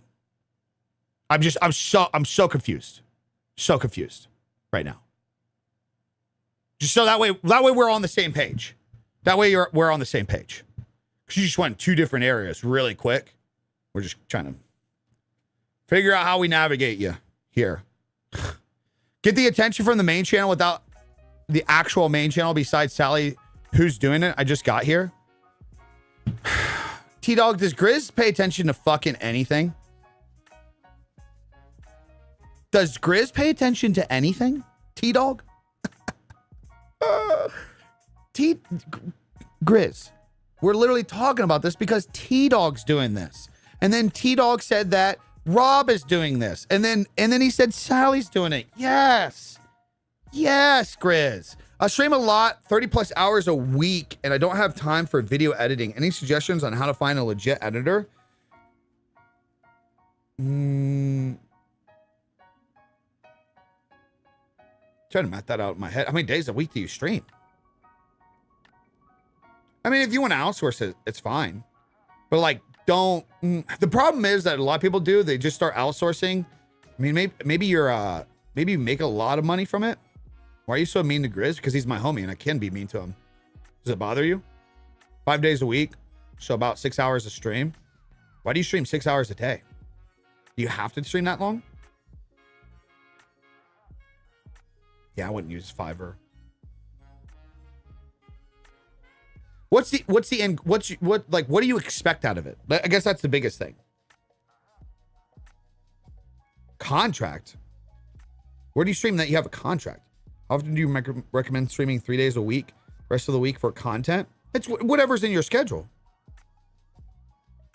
Cool to WrestleMania. Want to start doing interview content, makes that stand out, fans and talent.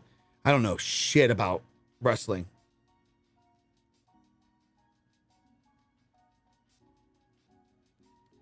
You have brand deals that contractually tell you that you, oh, okay, that makes more sense. So like you have to be live 30 hours a week using their shit.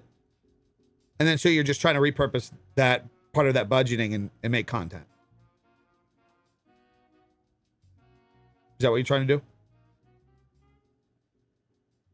Yeah, that's exactly why I'm asking. Because unless you're trying to pay an arm and a leg, like you got to know what content to make in the first place still.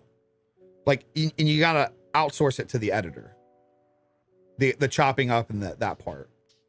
But like, I would also argue like one of the things that I'm so heavy about the streamer blueprint is you yourself. Okay. Let me try to explain this. This is what a lot of creators have problems with. You yourself might not need an editor or to edit. You might not have a good clipping system, which might be the majority of your problem. So like I can right now click a button and everything we just talked about can turn into a clip because I have it and it's set up horizontal, vertical, all on my end. Yeah, kind of streaming is where I make my money, but when I'm make better polished YouTube videos, stream highlights, etc. Can't find legit editors. I mean, there's legit editors. It just depends. What are you trying to get out of an editor?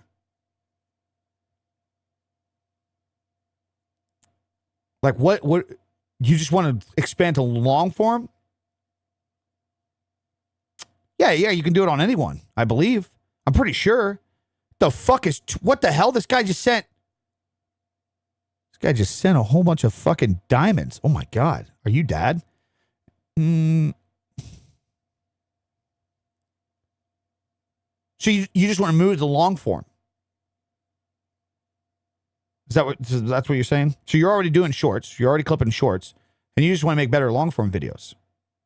I wouldn't make stream highlights for long form though. I'd make them more intentional, dude.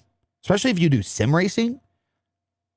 Like, what's your goal? You want to just put out more stream highlights to monetize off of those? Or do you want to, like, actually create quality content?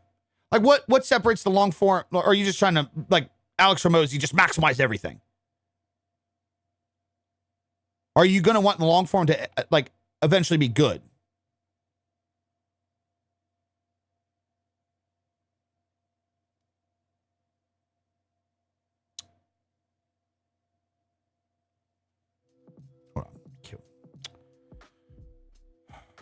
No sound detected. Check audio settings. TikTok, are you good today, brother?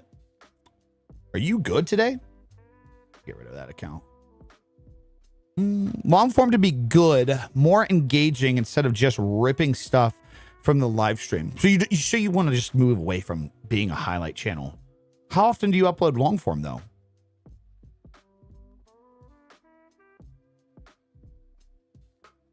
13 days, 2 weeks ago, 2 weeks. Geez, 2 weeks ago, it looks like you uploaded a lot. And then 3 weeks ago.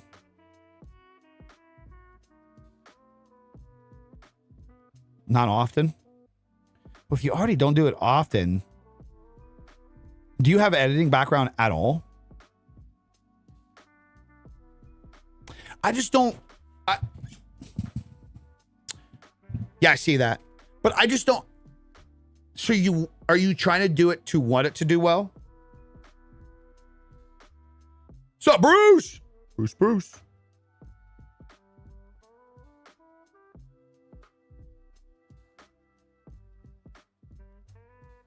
Like, what's your long forms? Long forms were set up a perfect way for you, where they got the views that they wanted. What does that look like? Are you creating specific long form content, like curating content, or are you just uploading stream highlights? You're like, oh, I'm getting 10,000 views a stream highlight.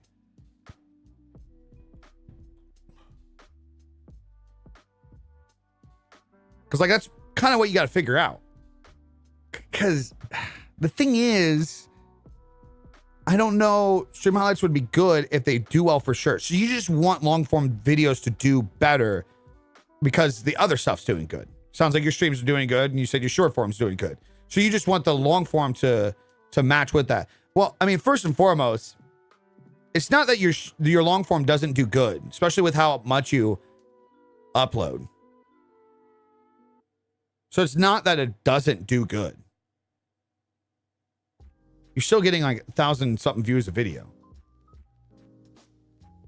And I don't know if you're talking about another platform. I mean, your shorts are, again, it's like we talked about the other day. Like they do okay, but it's not like you're getting, 100,000 views a short.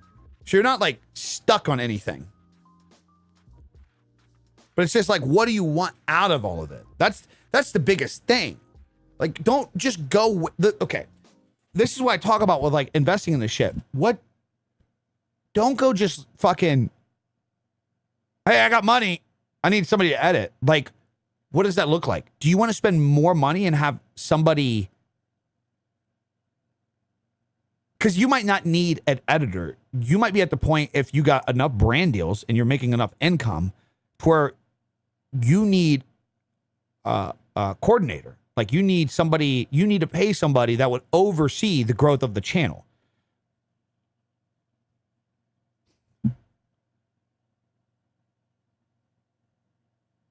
I was trying to switch style for a few videos at a time, trying to do new. And he told me to keep one style for 90 days, then change if needed. Yeah, it's just, guys, you can't do a test off of like 2 weeks. It just doesn't work like that. It doesn't work like that.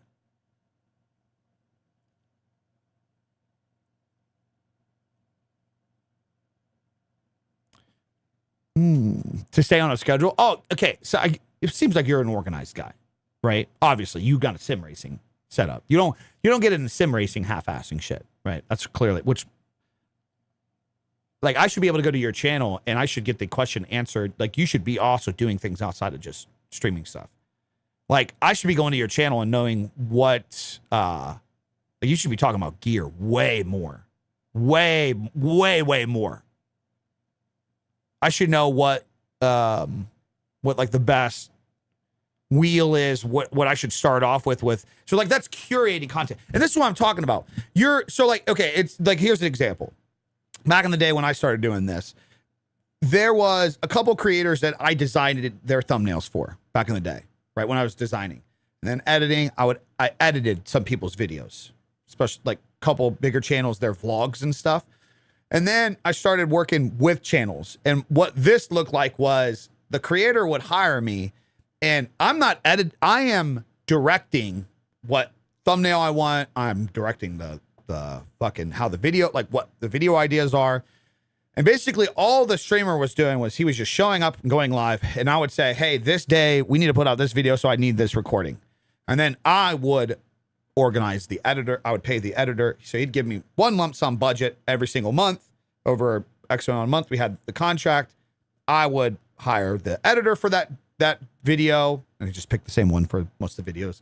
I would organize the thumbnail. I would talk to the people. He would just live in that world. So you got to ask yourself, do you want something like that? Really fucking invest where you're going to grow the channel? Or do you just want an editor and just to pump out shit?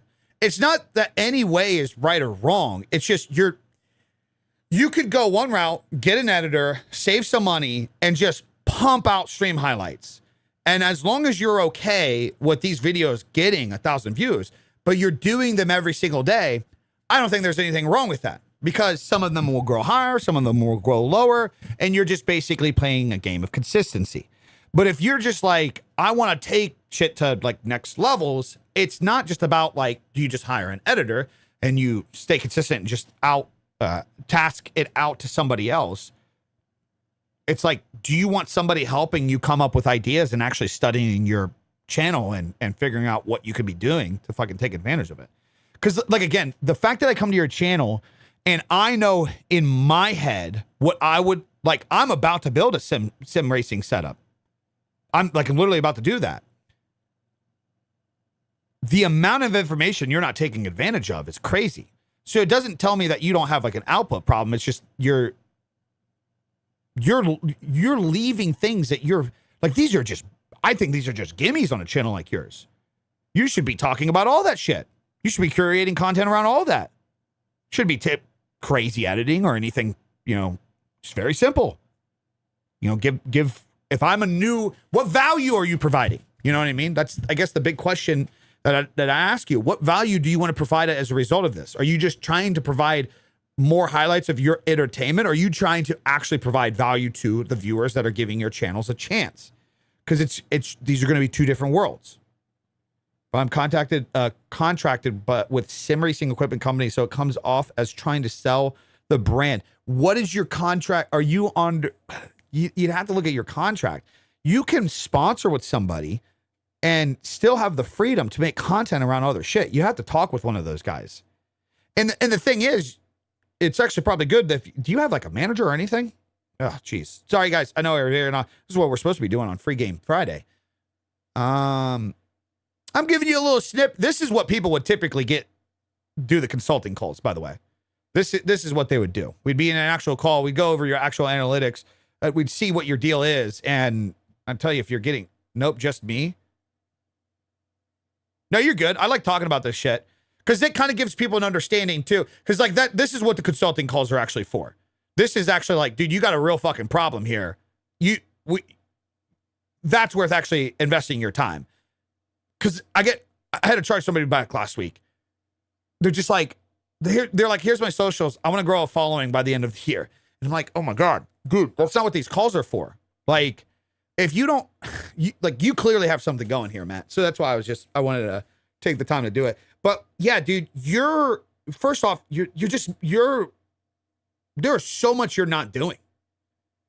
And again, I could give you the advice of like, Grizz is in chat. He edits my videos.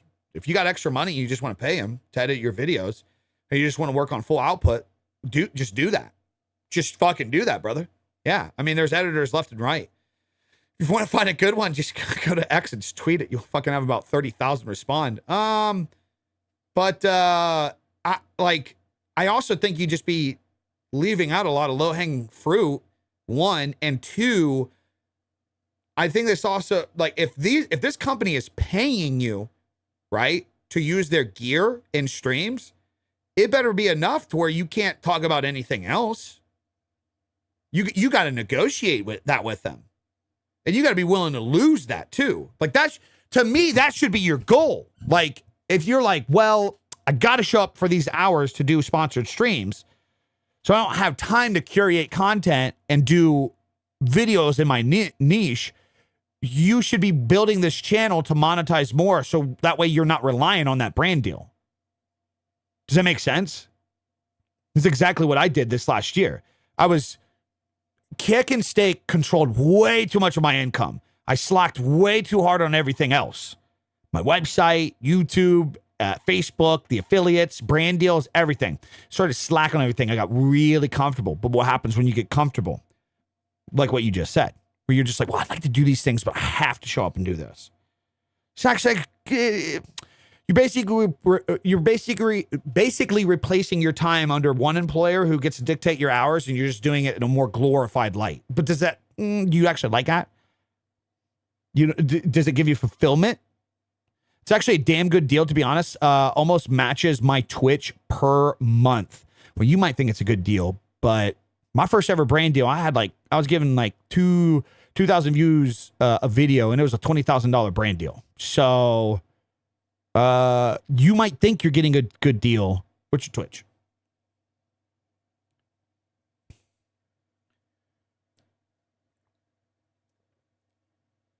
How often do you stream? What's your CCV?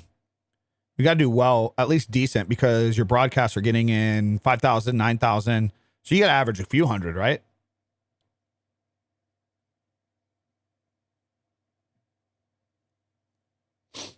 How would you promote an entertainment company without being like all the others? Wait, what do you mean?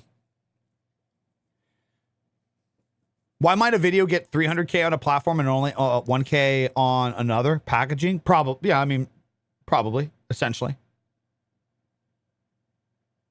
Like 400 to 500. Yeah, a few hundred viewers. So, I mean, you got to be in at least, I don't want to say numbers on stream. I can kind of gauge what you're making off a couple, like roughly ballpark. I can tell you right now that deal is not worth trading that I can tell you that sim racing is not getting you enough money to hold your channel back. Does that make sense? You got to look at it as long term. Even if they're giving you $10,000 a month, you're basically saying, okay, so like what you just said, if they have it in the contract, what up, Dean? Oh, Dean, you'll be so mad at me. I went on a Dean. I did some stupid shit, Dean. Did some bad stuff. So basically, though, if, and this is the first thing I would do with you, Matt, is I would get under a call with Big E to really look over everything. I'd go to bige.co and book a consulting time. That's what I would actually fucking do. I really would. But outside of that, just the free advice, I would say first thing I would do is I'd talk to whoever runs your deal, and I would see what their clauses are, and I would just blatantly ask them and say, like, hey, I want to start making real good content, so I need to start testing other things, because I need to start testing other brands to give advice on other products for other people. Okay. What does our contract, is there any gray water in that? Is there anything negative with our contract? I obviously promote your stuff. I show up and do the times, but can I still talk about other things just to give examples for other people, right? Because you're losing just so many fucking views on YouTube for that. The informative side, especially in sim racing. It's everybody's starting to do it. Everybody's starting to do it. So you're losing out so much in that. You have to assess that even if this brand's giving you $10,000 a month, is that worth your YouTube channel not making $100,000 next year? Extra? Or could you renegotiate the deal to be $7,500 a month, but you have that freedom? I'm almost willing to bet you probably have that freedom and you have no idea. You probably think that because you're pushing a product, you're sponsored by a product, that you're not allowed to talk about any other product. I'm willing to bet that's actually what's happening. It's like, dude, a NASCAR driver can be sponsored by one thing, but like one racing team, but still make a video on his opinions. Like he can be sponsored by Ford and still make his videos on his opinion on a fucking, C7 Corvette. Does that make sense? It's not like he's fucking can't talk about anything out in the world. What? Oh, shit. God damn it. Fuck. Sorry.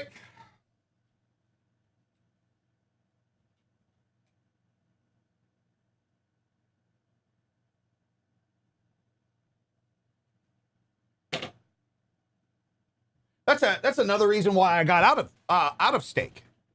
I'm back. Sorry. That's another reason why I got out of stake myself, is because they wouldn't work with me on Instagram. They wouldn't allow me to do sports betting, but they wouldn't let me dip into sports betting on their end. But there was just a shitty relationship to work with, where you're just confined to this one thing. You're not taking advantage of multiple opportunity. So, like, you got to look at it on YouTube. I don't think your question is, I think you need to start seriously asking yourself, what longevity do you want outside of streaming? I'm telling you right now, Matt, from experience and everything that we've even talked about today. It was actually a general thing of today. You're doing good now. I mean, this could change in 6 months. Everything could change in 6 months. Do you own your brand well and monetize well on YouTube and TikTok and Instagram? Do you have a website going? Are you talking to other brands about other products that you can be bringing people in? Does this one sim racing company that does give you consistent money, do they own everything outside of you? These are so many things. And this is what creators give up, man. This is what creators give up. Creators will give up immediate fucking ROI for long-term fucking gain. Yeah, just give me the money now, man. Some reason. So, baby. Yeah, it sounds like you got a pretty slick deal. I just don't want to see, like, again, you could go the easy route. You could just dump fucking money into an editor because you got the budget for it, and you could just start mass posting content. You could start uploading 5 shorts a day. Honestly, 5 shorts a day. You'd monetize more off of shorts. You could upload 1 long form highlight a day. You should be multi-streaming to YouTube as well. If you're not multi-streaming, I'm going to fucking gut punch you. Okay, cool. You're multi-streaming to YouTube as well. Your fucking streams look like shit. If you want to just stay consistent on what you're doing, multi-stream and just fucking output. But I just, I don't like that you're really tied to that brand and you're holding back on shit for that. Bro, spam shorts. It's fucking insane. I've heard about that. I can't, man. I can't come up with enough ideas. And my shorts really don't do well on this channel anyways. That's why I thought about making another channel, T-Dog. I need to get a call with like one of you guys one of these days. Get my head right. That's what Jaden Williams does. He does racing stuff. Oh, well, there you fucking go. Go look at what Jaden Williams is doing. Matt.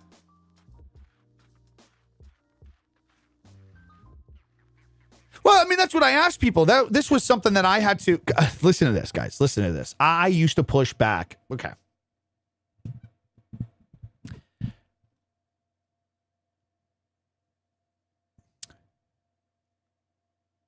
I don't think a lot of content creators have a content problem. I think a lot of them have a perception problem. I used to be like this too. Back in the day, I was all about creating horizontal videos. Like my whole entire thing was filmmaking and wanting to create the best horizontal video. I wanted people to watch this and be like, wow, he put so much work into his shit, even as a small channel. And it helped a lot. Got me a lot of brand deals, got me a lot of connections with the right people. But I used to push back on this so hard in the vertical side. And then shout out to Big Rob Energy, Jayhawk for kind of keeping me in check. But my thought process switched at one point when I asked myself, what happens if I just became like genuinely successful in vertical content? Would I care then? So that's what I ask a lot of people now. A lot of people that are like, dude, I don't know. I want to do long form, man. I want to grow in long form. I want to grow subscribers in long form. If you got paid $100,000 this year to make vertical content, would you happily make vertical content? Well, there's your answer. There's your answer. You have a misperception of the value of what you could be gaining from just doing the shit, man. Guys, I know motherfuckers that make $30, $40, $50, $60,000 a month. They don't upload a goddamn long form video. Ever.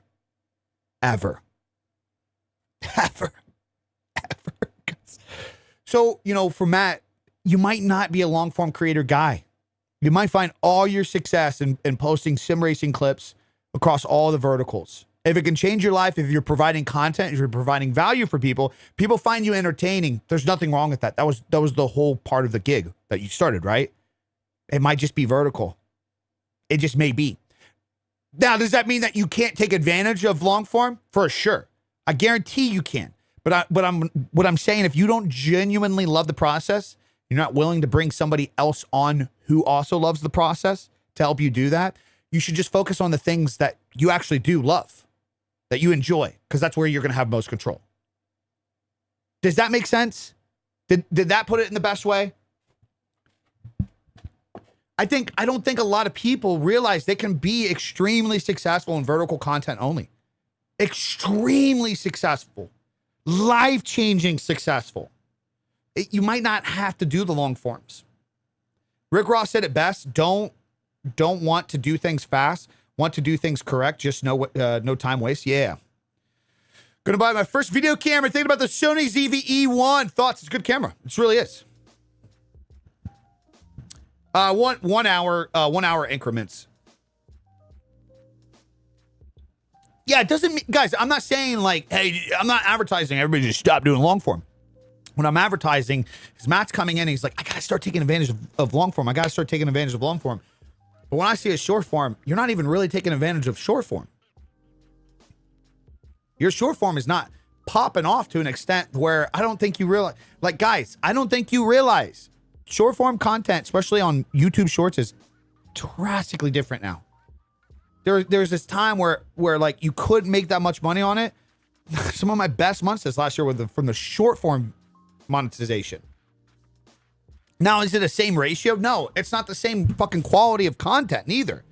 A 10-minute long YouTube video is obviously at 10,000 views is going to pay more than a 10-second short at 100,000 views. Of course, they're not the same value.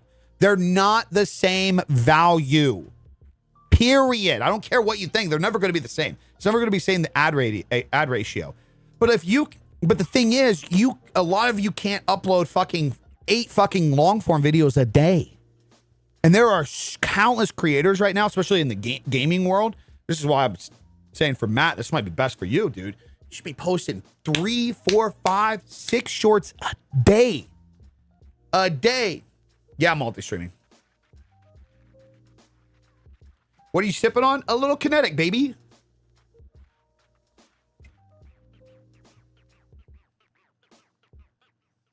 It's not even just hard to grow in right now. It's hard to grow in COD, period, man. T-Dog, what do you like my advice? Most people that I come in here that ask and they're like, oh, I like COD. The first thing that I ask them and talk about,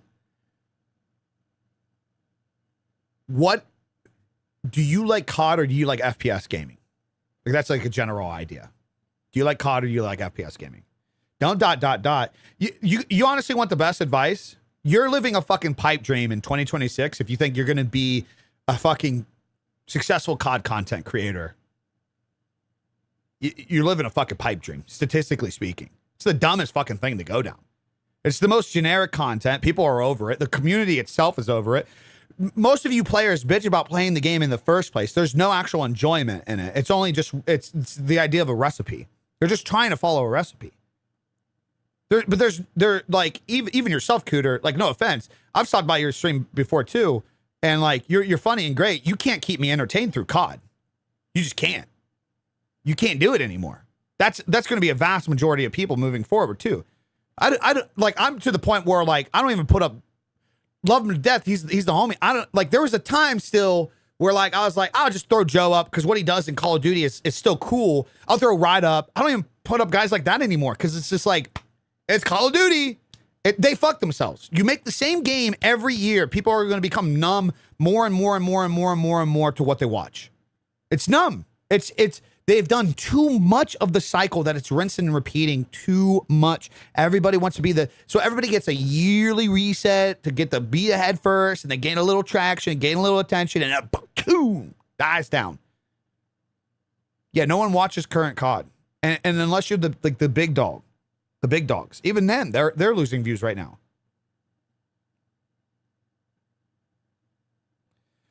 And then this is where people say, but there's always a chance. There's always a chance. Always a chance. Well, if that's the case, why are you wasting your money playing Call of Duty and wasting your time and energy investing in a Call of Duty to try to make fucking minimum wage streaming on Twitch? Just go buy lottery tickets. I think statistically speaking, at that point, you're probably about the same odds, man. You really are. Always a chance a meteor can land on your head. Yeah, there's always a chance. Always a chance. What's the best thing to do if you like gaming? If you genuinely like gaming and you don't just like the idea of gaming for money, if you genuinely like video games, you should make content about video games. I Am Rob is a great example of this. I yell at Audio Freak all the fucking time. He would do so much better if he stopped thinking in streamer mindset and he started thinking on the idea of building the conversation around what he enjoys. If you figure out a way to articulate why something is fun for you and why you're enjoying something, instead of trying to sell the idea of why somebody should watch you, you're going to do so much better. You're going to do way better. Way fucking better. And again, it's creating the conversation of why is this fun for you?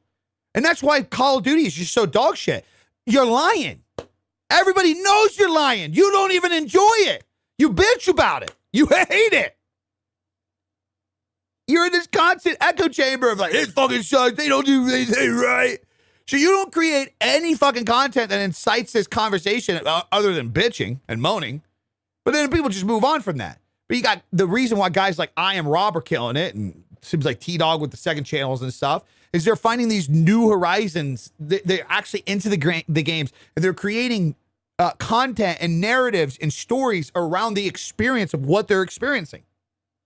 This is why story mode creators kill it, man. If I'm telling you right now, if you are a one game pony, but you love story modes, you're doing it all wrong. You're sleeping on a fucking gold mine of opportunity.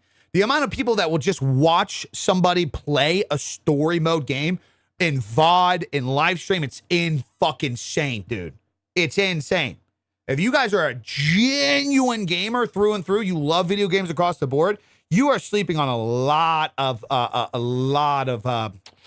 potential, man, if you're just only tied to one game. Any advice on upcoming drone artists? Isn't that kind of a scary thing to get into right now? Isn't a lot of drone stuff getting restricted? And maybe you're not in the States. Or do you have to just have a license for that? Is that what it is? Oh, bro, I played a horror game where the entire chat was locked into it. Yeah, I mean, guys, King Wolves. This is why I used Little Bears as an example in that post. The thing that Whittle Bears wants to grow in and enjoys is actually extremely lucrative. And you can do very, very well in it. The indie horror stuff, you can do very, very, very, very well in it.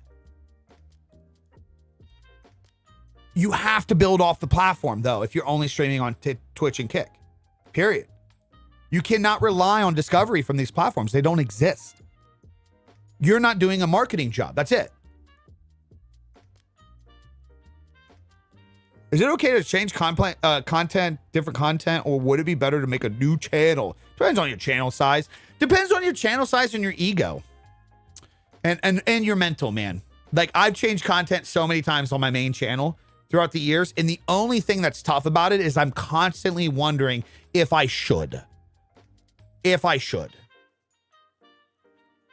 Are you saying 16K on TikTok?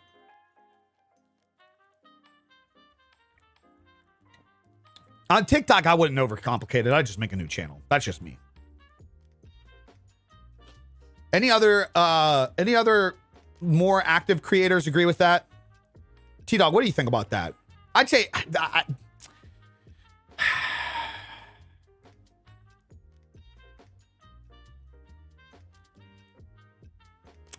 do gaming, but I want to do more lifestyle. Oh, currently, yeah, make a new TikTok. Make a new TikTok. For sure. For sure. Make a new TikTok. For sure. What did T-Dog just say? Damien, sounds nice in theory, but you become negative creator at that point because COD dies a little bit. And that happens yearly. You're on this yearly rotation. If I was a COD creator, I wouldn't create content around playing the game. I would instead create shorts or long forms of why COD is declining, what makes them. So, okay, so just to be clear, So then you're trading your time of trying to find fun in a game that you're not having fun with, and you're only talking about the negativity in a game that's in a negative state. So you trade your ability to not find enjoyment in the game and try to keep people entertained to now you have to rely on the negativity from the game. And that's all you get why that's a recipe for disaster. You're flip-flopping. You're not finding an actual resolve for your situation. You're directing traffic in a different way. The reason why I know this to be true is because this is exactly what I did on Twitch or on Kick. Exactly what I did. I leaned into the political drama stuff, made me money. Then you have to rely on it. People at that rate, what you have to understand, if you go down that route, if you, instead of being like, I got to try to find the fun from playing Call of Duty to let me just talk about why Call of Duty is bad 24/7 and the news, the updates, why it's on the decline. Let me break down analytical reasons as to why. What will happen is you'll create negative. Those videos will do well, and then you'll try to balance that out. You'll try to be the nice guy. You'll be positive. Hey, an update that might actually work, and then it doesn't do well, and then you realize you're stuck. You're stuck in the cycle. People are not coming there to watch you play Call of Duty now. People are coming there to vent about the same thing that you're venting about. Why is it doing bad? But they're not there for you. You're not providing value. People already know why it's doing bad. There's no fucking secret. It's a dog shit fucking game from a dog shit company that took 2017 marketing and they've just gotten lazy and try to repeat it every year. They've seen what worked on Fortnite, the psychology behind it. They've seen what worked and they're just trying to do it time and time and time again. And it just doesn't work. People do the same with politics. Once you focus on the negatives, then all their content in the future is based on the bad news. Right. Yeah, you have to be, I give credit to political creators. You have to be a different beast. I give credit to political creators and I give credit to like, I know it sounds crazy, but your WestJets, your Asmongold's, even your Hassan's, like to mentally constantly talk about things that are going on and negatively criticize shit actively. It is so tough to put your head in that mindset. I couldn't do it. Just flat out, man. Flat out. I used to have conversations with WestJet about this. West was even like, I love that you're doing this, man, because like we love your takes. I don't know how those guys do it, man. I can't, when it comes to political drama, any of that shit, I just can't fucking care enough about other people's lives. And maybe I'm super selfish from that. Sure, I guess, but I'll take that. I can't. I don't fucking care. I don't care. I was aggravated enough today that I had to read some fucking entitled streamer said some stupid fucking dog shit take about how stressful it is to be a streamer. Like, I'm already at peak level done with the internet for the day. Done with the fucking internet for the day. Already off of that. You know what I mean? I think that makes you normal. Right. Okay. So exactly. So you have to be a different beast. You have to be a different, and it's not necessarily like a good beast, right? Because we've all seen those fucking losers that made an entire brand out of saying people are hacking, but they're fucking losers, right? We know this to be true. I just got here. You can't be done. Oh my God. No, I'm not done yet. What's up, Tony? Tony's been killing it, man. Tony's been killing it. My guy. Looking good, doing good.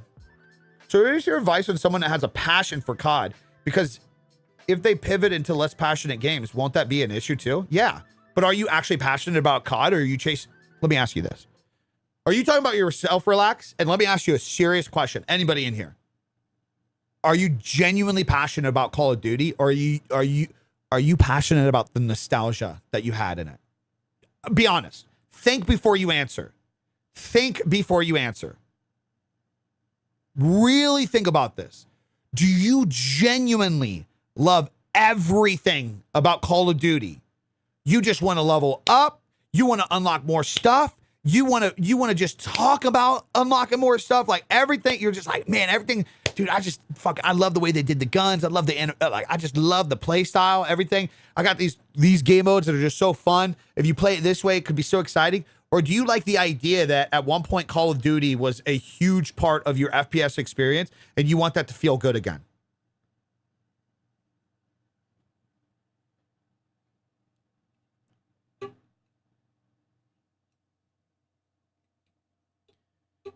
I've jumped from COD to other game milsims. There's a wealth of games. Yeah, but that's what I'm saying. Nuke said, is the passion in COD or FPS games? This is the biggest thing that I start talking to people that are diehard like gamers in a sense. And I'm like, do you like Call of Duty or do you like FPS? And they're like, well, I mean, yeah, on my downtime off the stream, I play like Escape from Tarkov and Arena Breakout. And I'm like, okay, there you go. So you like FPS shooters. You like a clear style of games. Dude, you just open up a fucking world of content that you can just make. A world of content. No, it's hypothetical. Someone who wants to make content in such a dead franchise, end of the day, they'd have to get really creative to make up for it. Right. But in and of itself, Relaxed, I think the majority of people are lying. I'm just going to say what it is. I'm just going to say what it is. I really do. Could we agree on that? I think the majority of people in 2026, unless you're a kid, you don't actually like playing Call of Duty. You like the idea of the world that it could potentially open up because of creators that you've seen playing it. It's very rare to be like KJ, where he's like, I just love playing COD. I would stream more, and that's the only game I play. Is what it is. Is what it is. And the unfortunate for you, KJ, is like there was a time where you would be the people that would have a lot of potential and growing. Now it's tough for you because you are pushed so far fucking down. You could get out ahead of it. You could lean into like the hot take positive side. Everybody calls this bad about Call of Duty, but I think it's actually really good. Here's something good that happened today. Controversy sells, and you could lean into a side that you genuinely love the game. And like, you're not going to be told otherwise. And you could entice people to, it's just trash, dude. You're just saying it. But if you're actually having fun doing it, who gives a fuck? Who fucking cares, brother? Who cares? I think it's a dog shit franchise. Every so many months, I'll upload a fucking meme about it. Like that one vertical of like, oh yeah, look at Call of Duty's fucking numbers. And it's like the fucking day that it messed up and it says 0 viewers. That shit always gets like 2 million views because everybody's jumping in the comments. Call of Duty sucks. Call of Duty's good, man. Call of Duty's back. So like you could if you actually genuinely love Call of Duty, you could lean into that landscape. Now, the thing is, you have the ability to lean into that side because you actually do like it. So when you're there doing it, you find enjoyment in it. So when people stop by, you can actually be somewhat entertaining because you're enjoying the experience. 99% of people playing Call of Duty, they can't do that. They can go make a nice video, but the second they stop by, a viewer stops by a live stream, gives them a chance. It's, this ain't fucking show. This game fucking trash. This game fucking dead. This franchise is dead. And then they're just like, what the fuck? You just made a video on a good update, and now you're mad about it, dude. What? Make up your mind. What's up, Meld? Make up your mind. I was there with Apex Legends. I pivoted so many games on TikTok and failed. As soon as I stopped caring about the numbers, embraced the grind, the views got so much better. Bingo. I just put out a video yesterday talking about my experience of just uploading every day for 90 days. Dude, it's when you Tony, what would you say is the window? I'd say 4 weeks is where when you guys show up for I'd say 4 weeks. When you show up for 4 weeks, maybe 4 to 6 weeks, when you show up, you stay consistent on doing the things that you enjoy. So you get out of the hype phase. So the first couple weeks where you're amped up and you're like, I'm going to do this thing. And then the numbers don't match your excitement. But then once you get like 4 weeks in and you've had a couple videos do well, and then the platform actually starts to reward you for the consistency. And you're like, oh shit, I think it's 4 to 6 weeks. You start to get into like oh my God, I get it now. I get it. Yeah, I think it's about 4 weeks.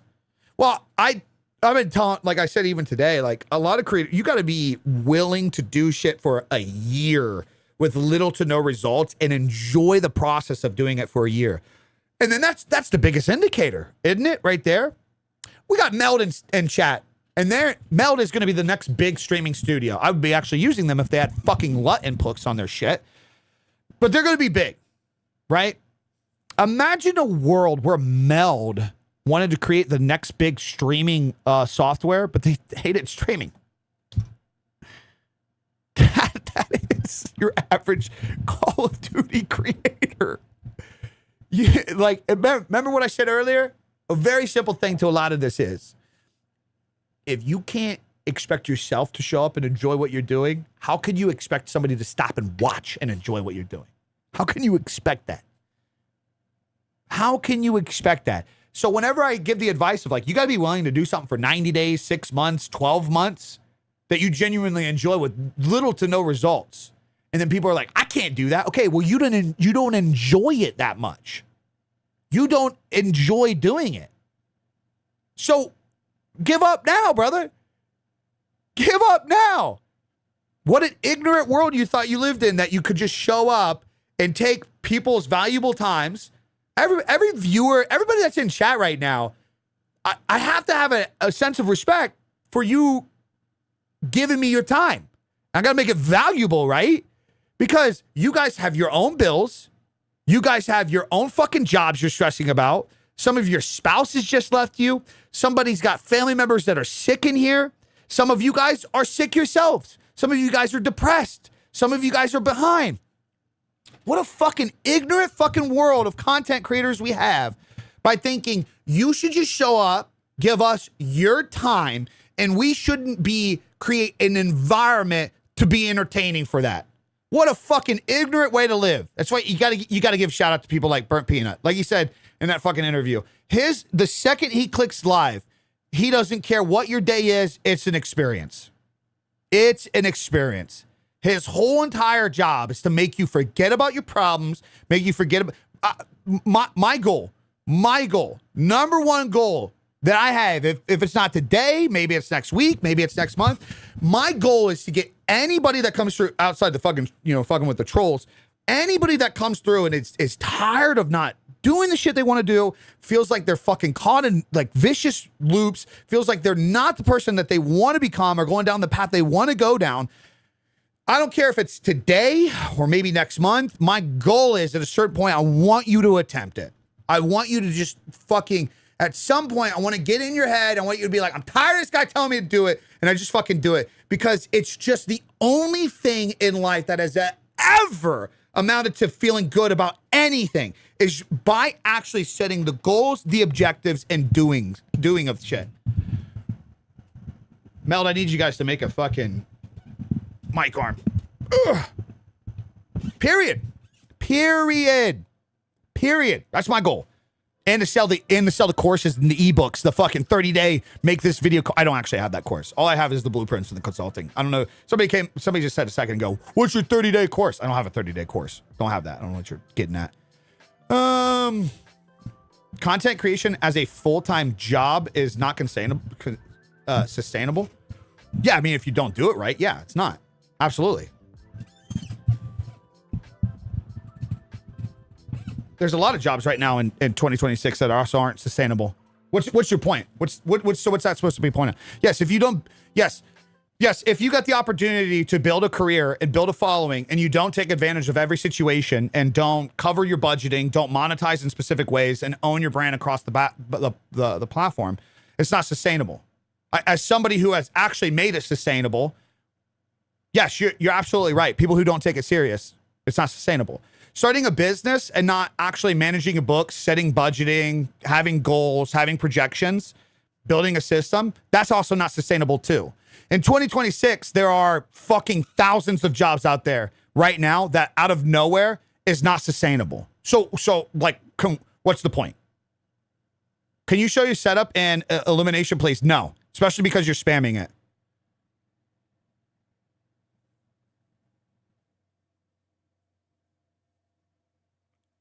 Well, I'm trying to get to the point. What is the point? Is it just like a comment of defeat? Dude, it's just not sustainable. What's the point of it? Do you want an actual conversation of how to make it sustainable, or do you just want to be negative? Well, no, you're being constantly replaced. Nobody can remain relevant forever. Well, I mean, that's just great point. Great point. And there's times where you hit peaks and you just kind of like mellow out and die. It's very good though that you build obviously the shit in place to where you can maintain it. This is how you always get your questions of like, how is this guy still around years later? Because they made their upfront money, they invested it the right way, and now they could just make bare minimum and they still live because they've done the right things, which is exactly what a lot of individuals can do. You still can do that. You are constantly being replaced by the idea of people, but you also forget there's billions of eyes online. You don't need a billion people to like you overnight and support you forever. You need at any given time 100 people to genuinely fuck with you. 100 people that genuinely fuck with you is life-changing for some people. 1,000 people that fuck with you is unbelievable. Unbelievable. With that rude attitude, nobody wants to follow you. I don't want your follows if you're that big of a pussy. That's a logical thing to do, right? I don't jump to the idea of catering for your fucking follow. El pin pustia. I don't cater to that idea. I don't show up and desperately want you to follow me to where I would change who I am as a person and the way that I would talk about things because you can't fucking handle it. That's a you problem, not a me problem. Please knock that off. But you get what I'm saying, Dark? You are being replaced, but you can still build a sustainable thing. And also, too, I'm just saying, in 2026, we cannot seriously be having this conversation about content creation, right? It's hard to talk about this because I'm on your side to an extent. But on another side, like, a lot of your jobs are about to be replaced overnight. So the idea that your attention as a content creator can constantly be replaced, a lot of your jobs in the next 3 years is about to be replaced. So what in anything in life is sustainable then? Honestly, like think about that. Again, I'm not saying like the idea of like being a content creator is more sustainable. I'm just saying if we're just coming in swinging and just saying like, here's a negative thing about content creation, your job is just as negative right now in 2026. Unless you work real hands-on, which I know some of you guys do, shout out to the fucking, things that like can't be autonomous, right? Anything is sustainable if you do it right. That's what I'm just trying to say. I would much rather have the conversation of how do you make it sustainable so that way if you actually put yourself in a situation, you can make it sustainable.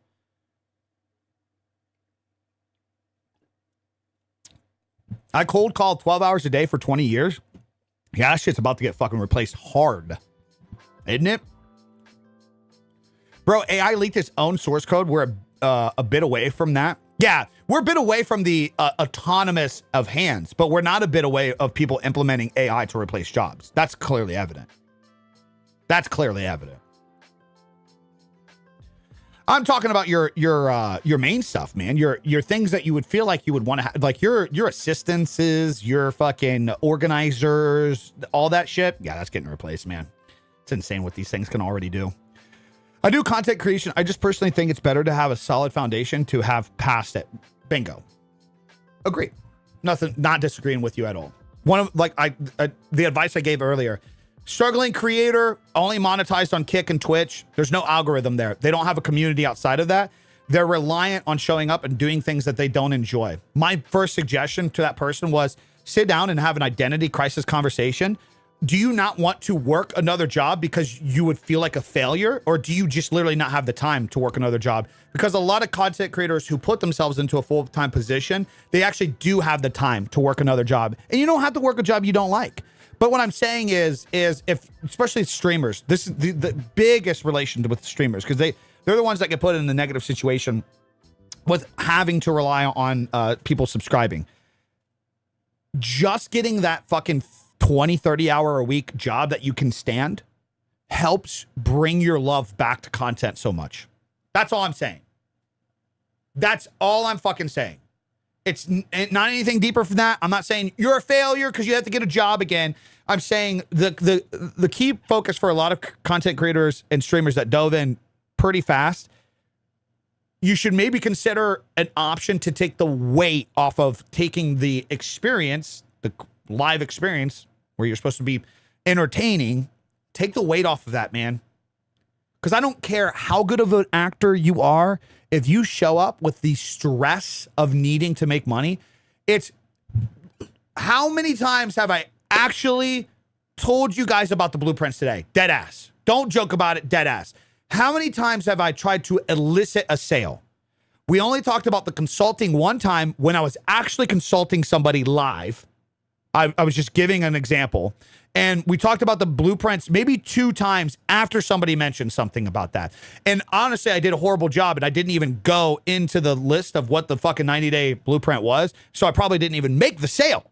But what I'm trying to point out here is how many times today have I desperately attempted to try to convert one of you guys into going buying a product of mine? Not hard at all. Not at all have I done that. Not at all. When you show up, this is what a lot of streamers do. When you say, I'm not stressed about things, I'll figure it out, but you don't have any control over everything. And your whole entire goal is, I got to make money from this stream or I'm fucked today. I got to make money from this stream or I'm fucked today. No matter how much you try to fake it, you will try to incentivize it. And if it doesn't meet your expectations, you will dislike being there. Period. It fucking sucks to be in that position. Any streamers relate on that? It fucking sucks to be in that position. I'm telling you right now, even just getting a side hustle job, just something that brings in more stability. You don't have to replace the income, but just something that helps with the stability. It takes the pressure off. If you've already done your morning shift at the coffee shop where, sure, you only made $50 that morning, but if you made $50 at the start of your day, you're less stressed about going live and making money off of your viewers. So thus you create a better environment for them. Yes, you got to work from a place of abundance, not from scarcity. Absolutely. I've never cared about money making from stream, just audience building and getting small brand deals. There you go. Question, why are the views down? They're not. Month on month, they're actually up right now. Q1 was insane this year. Q1 was unfucking believable for me this year. Which make sure you get the right one. Make sure you get the right one. If you're not a streamer, get the creator one. If you are a streamer, if you're the streamer and you have no concept on creating content, get that one. It is the most helpful one in turning your stream into clips. Don't get it if you're not willing to do it for 90 days, guys. It doesn't work like that. It's not an overnight thing. Clearly says that, by the way. Clearly says that. Yes, and it shows through the screen afterwards. What do you mean, Allie? What do you mean by that? That's my mindset for content creation process. I know as long as I get an upload on TikTok, YouTube, basically the verticals, I know I'm getting paid. Ah! This fucking dude, Elgato. Oh God, did I break it? Elgato fucked up with this thing. Elgato fucked up with this thing. This thing's a hunk of junk. The arm itself down here is good. This sucks. Okay, there we go. Try that. This sucks. This part sucks. Hey, for some reason I got it through my phone, but can't open up the checklist on my computer after forward it to my email. Are you just, so for anybody, okay, I didn't go over this earlier, so I'll go over this now. So when you get the blueprint, you get a couple books, you get a README, you get an actual book of like the game plan. Here's what you guys are going to do. And then I provide a cheat sheet where you can actually knock off daily objectives, weekly objectives, monthly, yada, yada, yada. It's a accountability system. We call it the cheat sheet. So when you download that becomes an Excel file. If you do not have Excel, what you want to do is you want to open that up with Google Sheets. So if you just drag that into like Google Drive, and I organize everything through Google. So, but if you just drag that into Google or Google Drive and just double click that, it will automatically open it up in Sheets.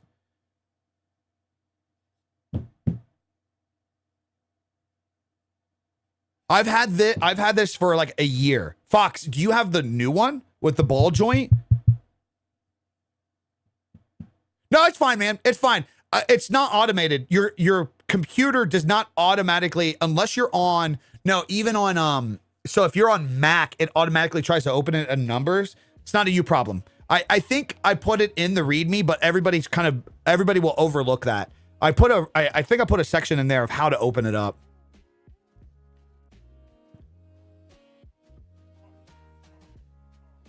Want to go full-time eventually? Why? Honestly, can I ask a lot of people in here? Why? Why do you want to go full-time eventually? I think it's a healthy conversation to have. So for you, maybe you genuinely hate your job. You just like, there's nothing you like about it whatsoever. Okay, that's valid. Could you do part-time and part-time though? And the reason I ask this is because, God, man, the amount of people that change their entire lifestyle to scrounge at the bottom just to be full time and barely make things like just make ends meet. You're fucking up your future, man. You know what I mean? If you even remotely are content with your job, I would emphasize the mentality of do content creation part-time as long as physically possible until it's literally robbing you, until your job is literally robbing you of like crazy money. It's just not worth it, man. To like the stress. I'm just saying, don't do it out of the idea that if you're not full-time, you haven't accomplished it.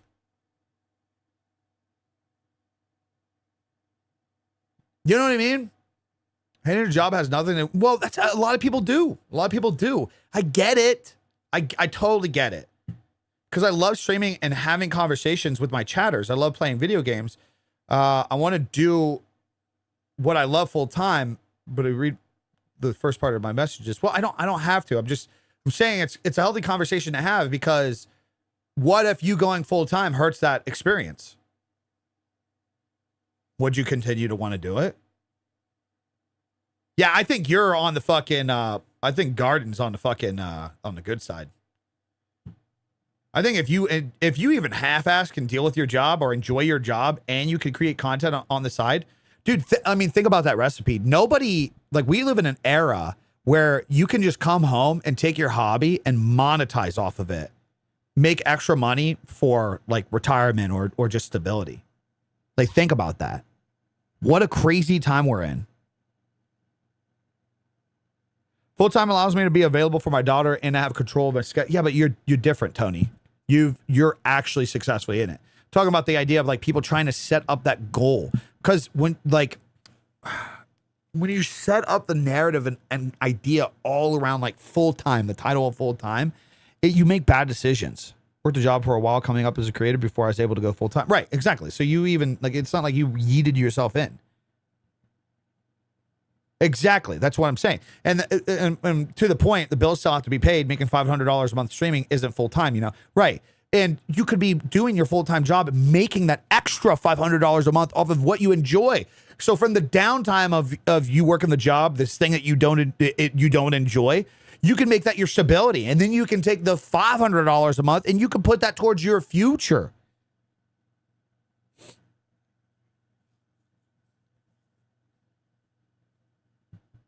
Well, a lot of us, a lot of people, I was already full-time before the pandemic, but I remember how scary it was. Coming into the pandemic, I had the opposite mindset. I thought I was fucked, man. I was like, I'm going to have to get a different job. Like, what is it going to be like? I had streamer brain rot, to be honest, Tony, because I was like, who's going to give subs during a pandemic? Who's going to give subs during a pandemic? And then the pandemic changed everything for me. And then it was like, it was that year I was like, oh. What's funny is I was a full-time streamer right before the pandemic. And because of the pandemic, I utilized that to get out of full-time streaming. And during the pandemic, everybody tried to be a full-time streamer. But during the pandemic, I tried to lock in the brand deals. I tried to get YouTube monetized. I created the extra channel, yada, yada, yada. I work full-time, 46 hours a week. Then also make content. It's a hobby for me. So if I could make little money with content, my life would be even better. Bingo, Beard. That's the mentality, brother. That's a mentality. I didn't go full-time until there was no choice, man. But also, too, I do things a little differently. I take advantage of content creator side and I do content creator side and money-making side.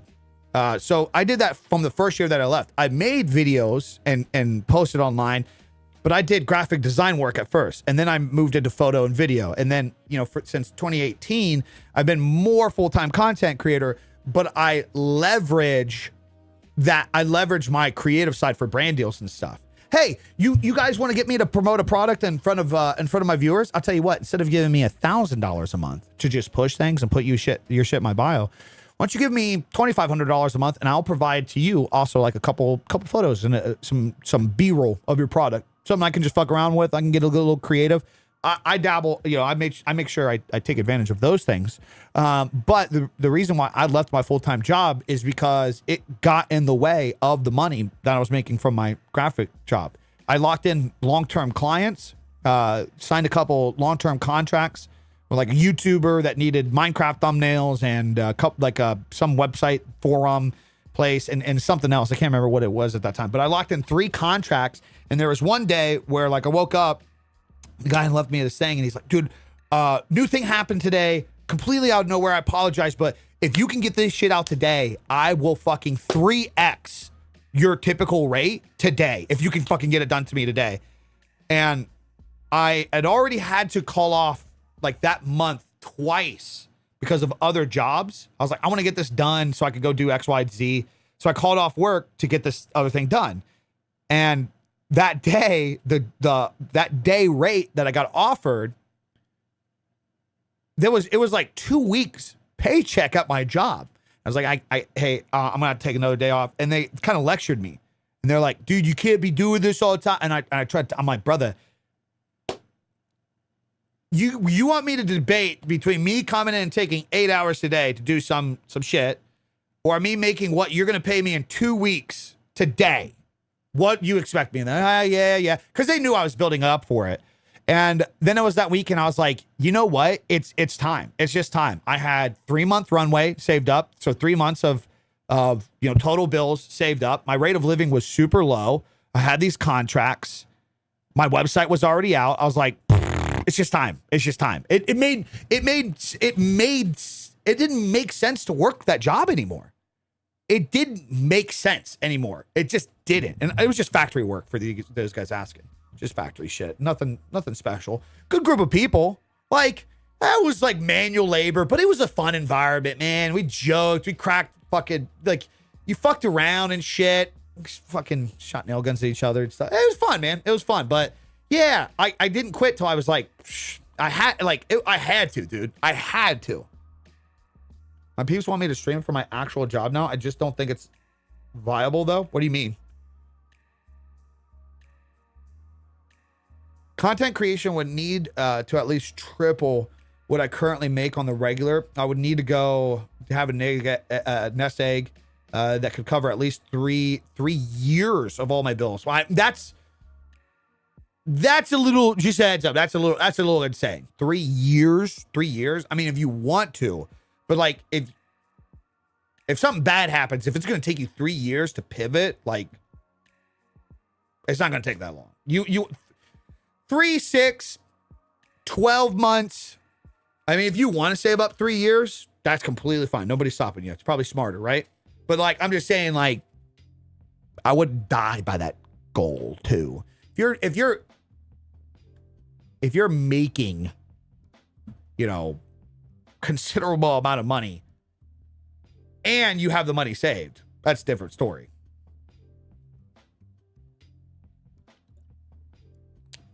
So Poppy, what that is TikTok putting your channel out there to a certain amount of people and testing it. Yeah, here's what you're missing. Here's what you're missing. So for anybody that how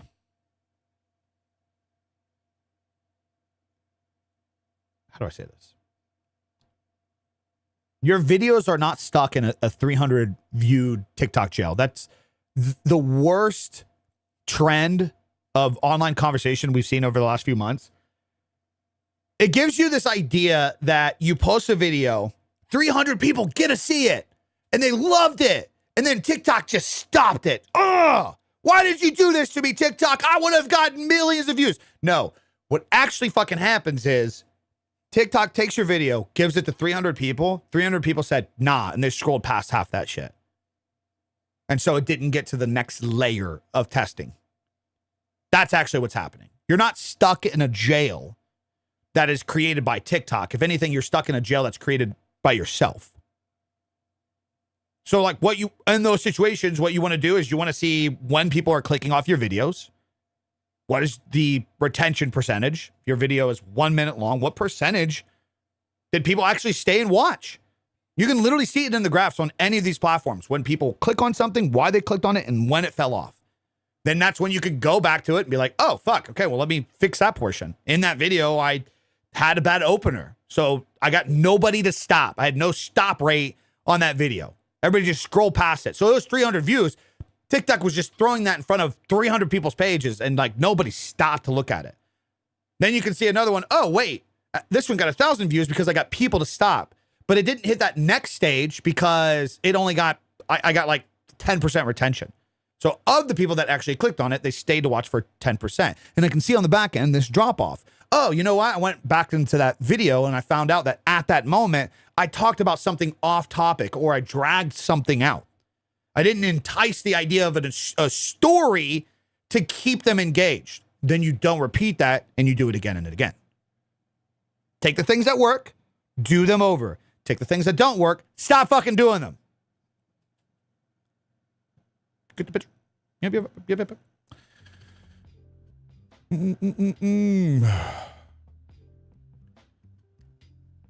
The accountant. Oh my God. Do you kill people?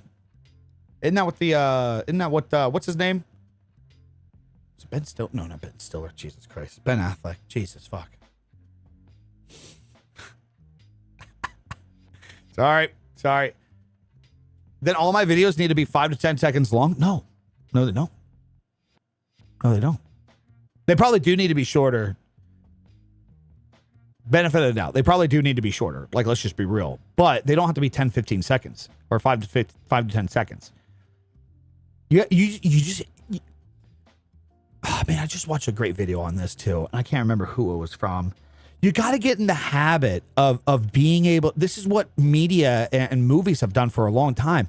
You got to get in the habit of like the conflict to keep the people going. You like... I know you're exaggerating, but it's healthy to understand this because that's what people will do. They'll be like, oh, well, I just got to get to my point as fast as possible. No, that's not necessarily the case. And you could be losing out on like virality momentum if you don't open up to the longer watch time. Okay, great example for this. I could have taken some of my scripts over the last, skits over the last couple of years, and I could have made them really, really small and got to the punchline.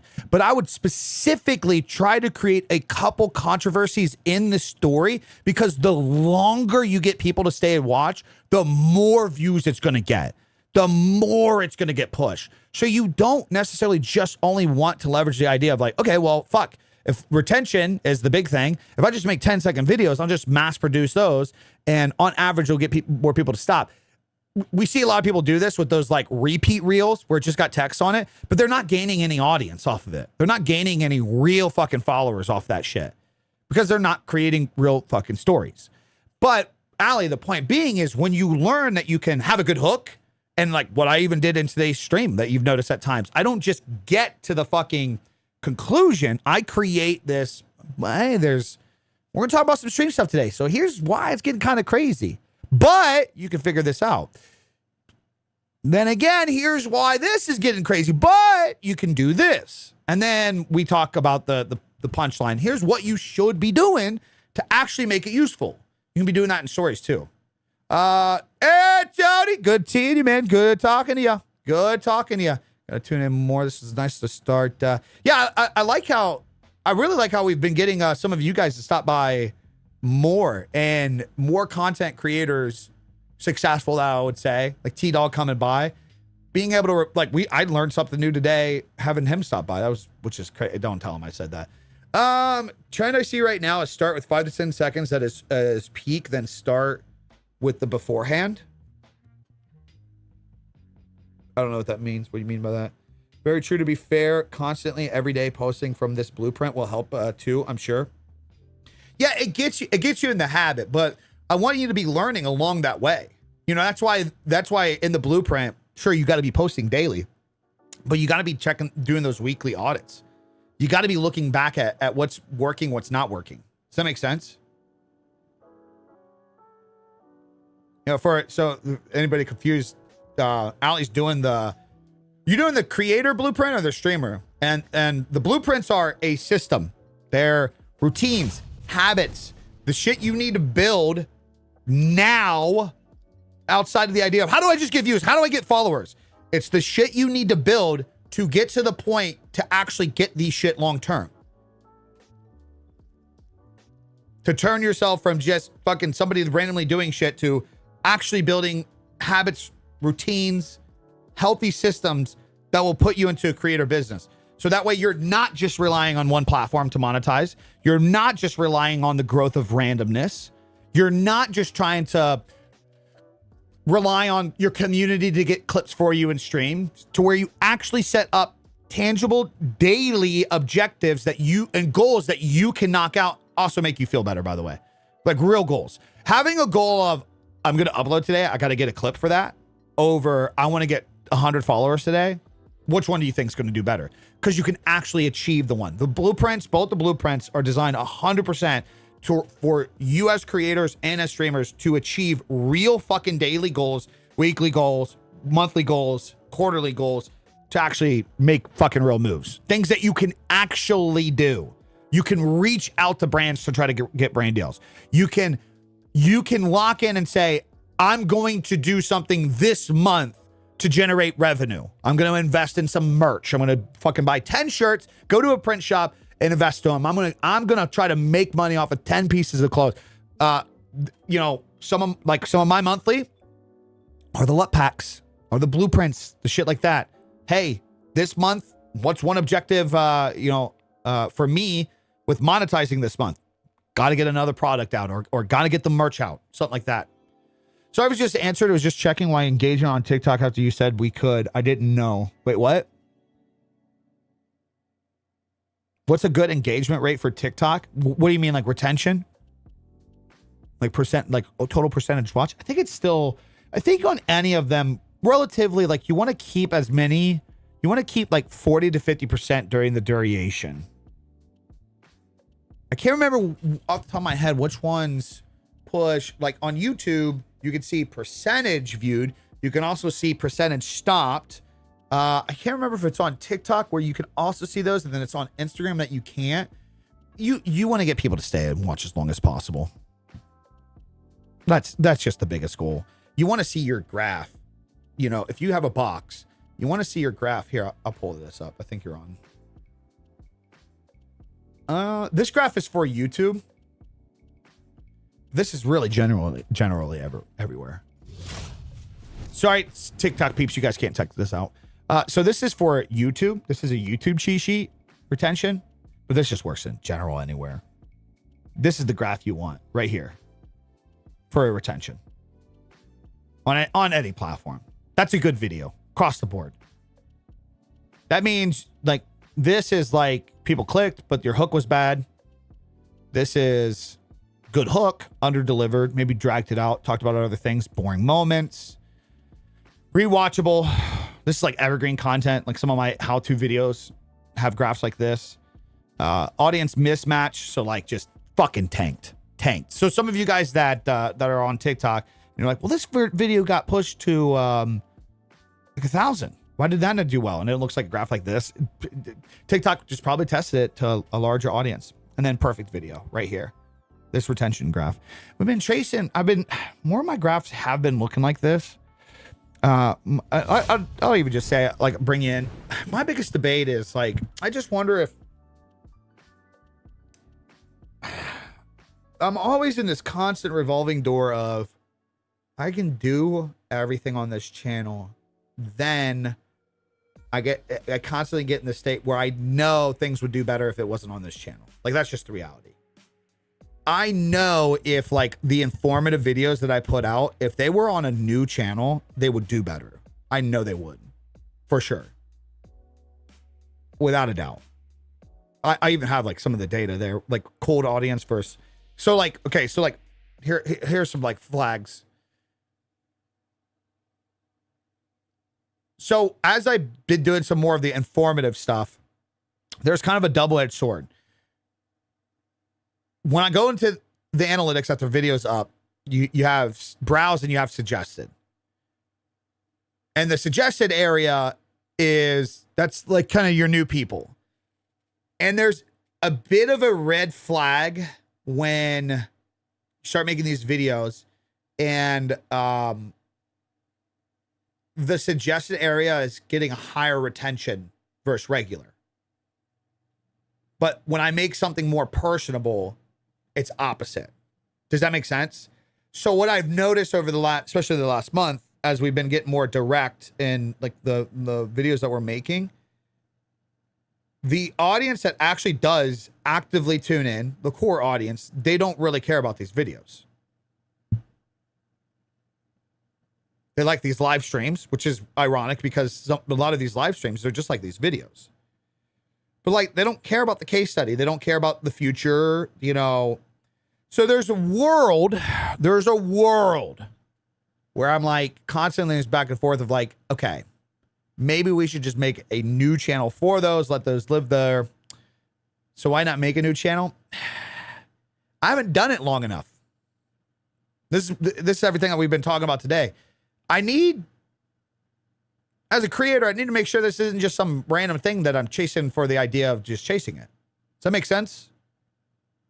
Doesn't matter if I make another channel. I can make another channel. These videos perform well, but it's not like they're performing bad here. You get what I'm saying? So am I trying to look at an out because I think they could just be getting more views, which is ignorant because even the one we did the other week, it's at 20,000 views. It's a good video. It's a very good video. The other one's at 10,000, 3,200, 1,800 still isn't bad. 1,000 views in a day still isn't bad. So would I just be chasing the idea of just put these on another place to optimize the algorithm, but would I get bored of that? I'd rather just do that on my channel, I guess. I don't know. Stupid? I don't know. Quick question. I've seen you pop up on a For You page. No offense, but who are you and what do you do? Just dude yapping, man. Just dude yapping. So you have to say, okay, I need to get in game and it isn't streamed. Wait, what do you mean?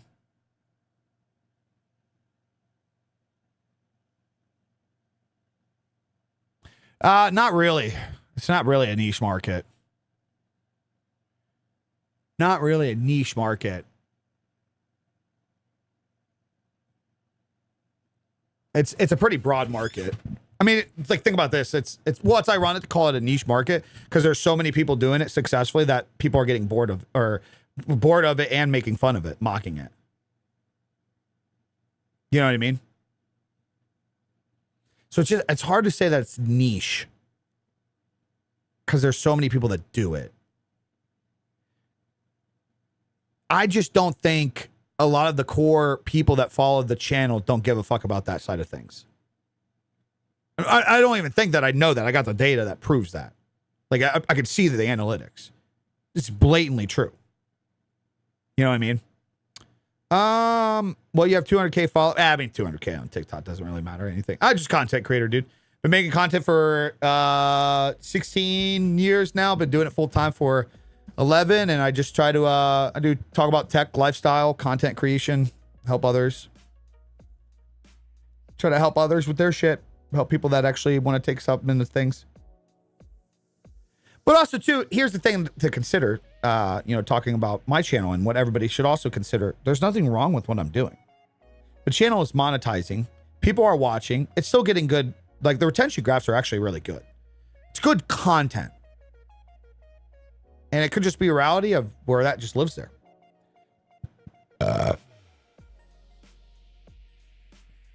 No, Grail, I think... I just don't think... I know, I understand it. It's always hard to conceptualize. How do I say this? Ooh, always good to talk about this stuff because it gets you guys to thinking too about your future. I think it's always hard for me to grasp the idea that there, for some reason, are 500 to 1,000 people that are just like, hey, dude, what are you up to? You know what I mean? And I find that extremely valuable, first off. So it's not like I don't appreciate that. I appreciate so much to an extent that I'm constantly like bringing myself back on the channel. And I'm like, you know what? Fuck all these people that are never going to give a shit about me.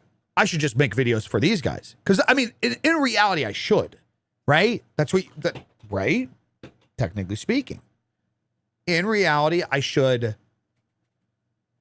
That's why I always get into myself. I'm like, who cares about the subscribers? Because the subscribers are irrelevant. I don't care about the 100K acquired over 11 years, 10 years of creating so much diversity in content. What I would care more for is like the 500 to 1,000 people that would just watch me every day, right? That'd be the ideal thing, right? But also too, like, I feel like I'm getting old and I just don't like the idea of like, hey, I got a YouTube channel for this. I got a YouTube channel for that. Does that make sense? I guess call it maybe a little bit of laziness. What's up, Pat? Bingo. In reality, I should make those videos for everybody. But I also got to be smart too. I got to be smart.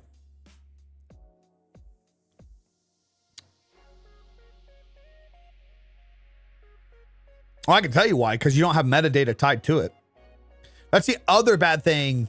I know if I start a channel, it will do better off the rip because new channels do well off the rip. When you don't have anything muddying the waters, they do well. When you have a lot of metadata, you have to grow a lot of data on the back end. You have to grow out of that. That's how these platforms work with algorithms work. Right. Well, but okay. So let's dial that back, Grail. Let's dial that back. So that is, so what you just said, you could probably make enough money to live freely off of selling stuff to 1,000 people who legit care about you. I'd argue that's why the blueprints have done so well. Why the LUT packs have done so well.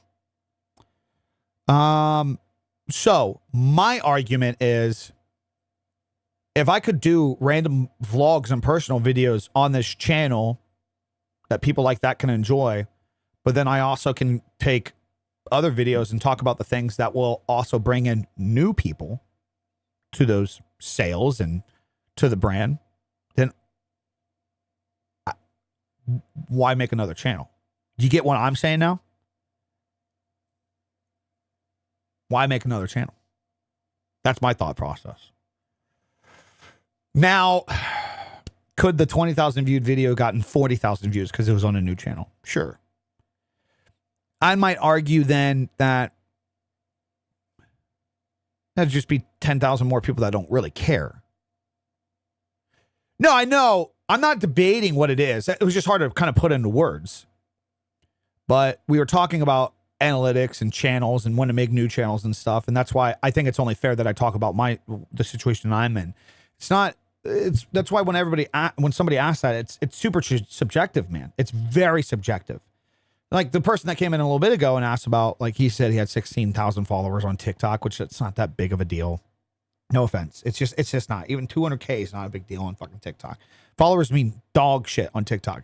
But he's just like, I want to switch from gaming to lifestyle. Just make a new channel. Just make a new channel. Take advantage of the new channel meta and make a new channel. You know what I mean? Which video I may have watched 5,000 times. You should have more than one channel, Biggie. I disagree with it. I think for a guy like me, it's just best to have a place where anybody can come. You want to watch the vlogs? You watch the vlogs. You want to watch the informative, the future of streaming isn't kick. Most creators quit here. What's on my desk is it's just a part of me. It is what it is. The only negative thing that I have from just putting everything on one channel in reality is just the potential of hate. That's it.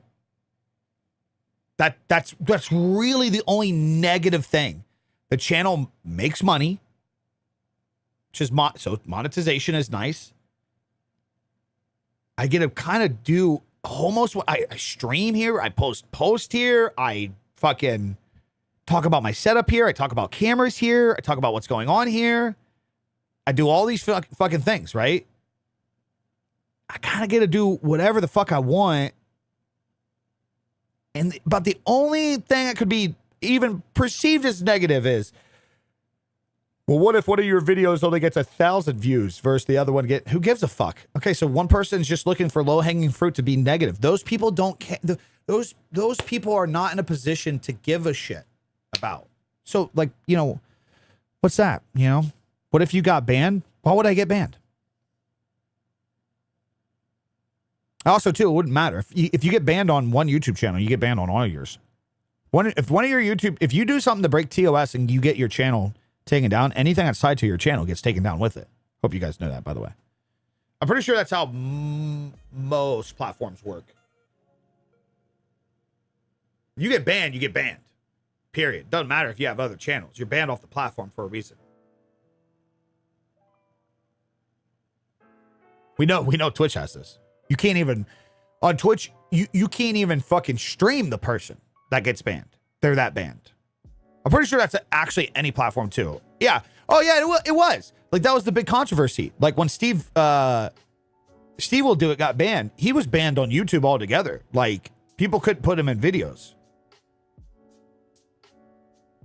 If you get banned, just be a VTuber. That's actually fucking genius. I'm not gonna lie. That's fucking genius. Now, see, I feel like that's a pretty easy answer. Just don't do something to get banned. Yeah, I feel like that's a pretty easy answer. Then people bring the other caveat, which they're like, what about what's up, Dirty? Where they're like, yeah, but the AI banned content. Anybody who I've seen that's gotten false flagged for the AI stuff, they've gotten their channel back. So I don't know. I don't get it. On YouTube, some people manage to create other channels and escape the ban, like Mumkey. I don't know who that is, but the point being is, like, to the question of, I'm not going to make another YouTube channel on the idea of, like, what happens if this channel gets banned. Shadow ban on TikTok every other day is a real thing. Jesus Christ, the fact that people actually believe that in 2026 is crazy. Most y'all motherfuckers are not getting shadow banned. You know what came across my feed yesterday that I watched? I don't even want to talk about it. Fucking gruesome fucking reaction video of a cop finding fucking Finding this, oh, dude, I don't even want to talk about it. It's a disgusting video. It's a disgusting video. It's on TikTok. So let me get this straight. You mean to tell me that a political figure can make a political video on TikTok, right? You can have a cop's video reacting to, I mean, there's that one video that went viral of like the fucking mom breaking down because the fucking police found severed head in the kid's bedroom. That exists on TikTok. You can find fights on TikTok.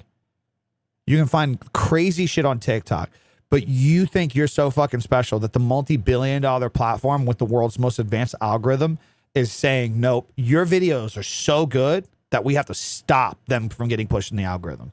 You're not banned on TikTok, guys. You're not shadow banned on TikTok. I'm sorry to tell you, not a single one of you guys in here is shadow banned on TikTok. Not a single one of you. It's literally a way to try to get you to pay for promotions. You are stupid to believe what you are saying. If that's the case, everybody that's on TikTok that's been successful paid for promotions. See how stupid that sounds? See how stupid that sounds? None of you are banned on a shadow ban on TikTok. Now, you could be perma-banned. That could be true. You could be perma-banned. You could actually be physically banned off TikTok. That's fine. But I'm sorry to tell you, all you guys in here saying you're shadow banned on shit, you ain't shadow banned. You're just not making content people want to watch. It just is what it is. Now, you can be mad at me and say, oh, your videos don't get viewed. That's fine. It doesn't change the fact that you're not shadow banned. You're not shadow banned. I'm referring to the act of being shadow banned. You have to do crazy shit to get shadow banned. Crazy shit. Crazy shit. Guys like Sneeko aren't shadow banned anymore. If there was a time. That would be the example. You had to say off the wall, they're not shadow banned anymore. What even is a shadow ban? It's this idea that because the platform doesn't want the content to get views, it gets throttled. And it's because there was a time where this was true, especially as platforms lean into like the political narrative, especially during the fucking 2000s. Especially during the 2000s. It was bad. It was bad. Or you get on the shit list. You do something, you get fucking reported so many times, your shit gets flagged. It has to get approved before it gets out there. Most people don't experience this, though. Most people don't. There used to be an app. I can't remember what it was. Yeah, it was true during the apocalypse. It's changed. Everything's changed. We went super leaning into one side where a lot of these fucking social platforms were ran by like the purple-haired people. And everybody got to dictate and made decisions. And this idea that we'd all try to say and lean into the same thing. And then it all went reverso. It all went reverso. Nobody cares anymore. We're moved on past it. We're moved on past it.